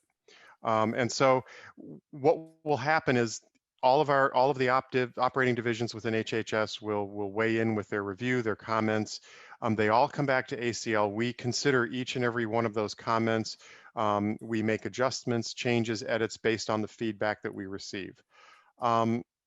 Sometimes that's a 2 times back and forth process. It just depends on the nature of the comments and then the feedback that we get. So we'll have to see what happens with that. Once we have addressed every operating division's comments, concerns, questions, and we've developed a clean report, we will put the draft back up on the collaboration platform for the members of the council to have one more look at, because you haven't seen Allison's welcome letter from the administrator, which, as you know, we dropped it in yesterday and it already needs to change based on what happened today. And it really does couch this report very, very well in the current administration's view on the topic. So I don't know quite how long clearance will take. Sometimes it can take a month, 2 months, it just depends. But we're not going to stop working. As I'd mentioned earlier, we have subcommittee meetings on the books for May. Hopefully you have those on your calendars. If not, please reach out to Cheryl and Chantal and we'll make sure that that appointment gets sent to you, because we're going to turn our attention immediately to beginning to work on the national caregiving strategy. We're not going to wait for the report to get cleared.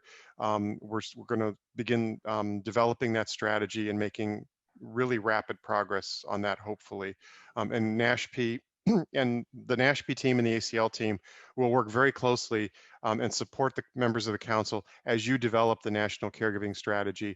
NASHP's faculty will be on hand to, advise the subcommittees and the members of the council. We can have additional presentations, and we'll, likely schedule another one of these full council meetings sometime in the early summer to maybe do a progress check-in on where we are with the strategy, perhaps hear some broader presentations. Once the report comes back and is final, we've addressed all of the comments and concerns, we'll move it into layout and design. I mean, as you all have seen, we're working in a Word document that's not designed. There are no real graphics, and we have all of these wonderful graphics that will be part of the report and will create the look of it. So all of that will be handled, and then we'll begin to work on a dissemination strategy, and we will be circling back to you. Probably, in a full meeting like this, if not, then in subcommittees, to make sure that we hit the right groups. And we will work within HHS with the Assistant Secretary for Public Affairs to begin to conceptualize what the rollout and dissemination of the report will look like, and the messaging that goes along with it. So we will keep you in the loop every step of the way as that happens. And, of course, members of the council, you all can reach out to us anytime with questions. Any questions from you all on the next steps that we're looking at?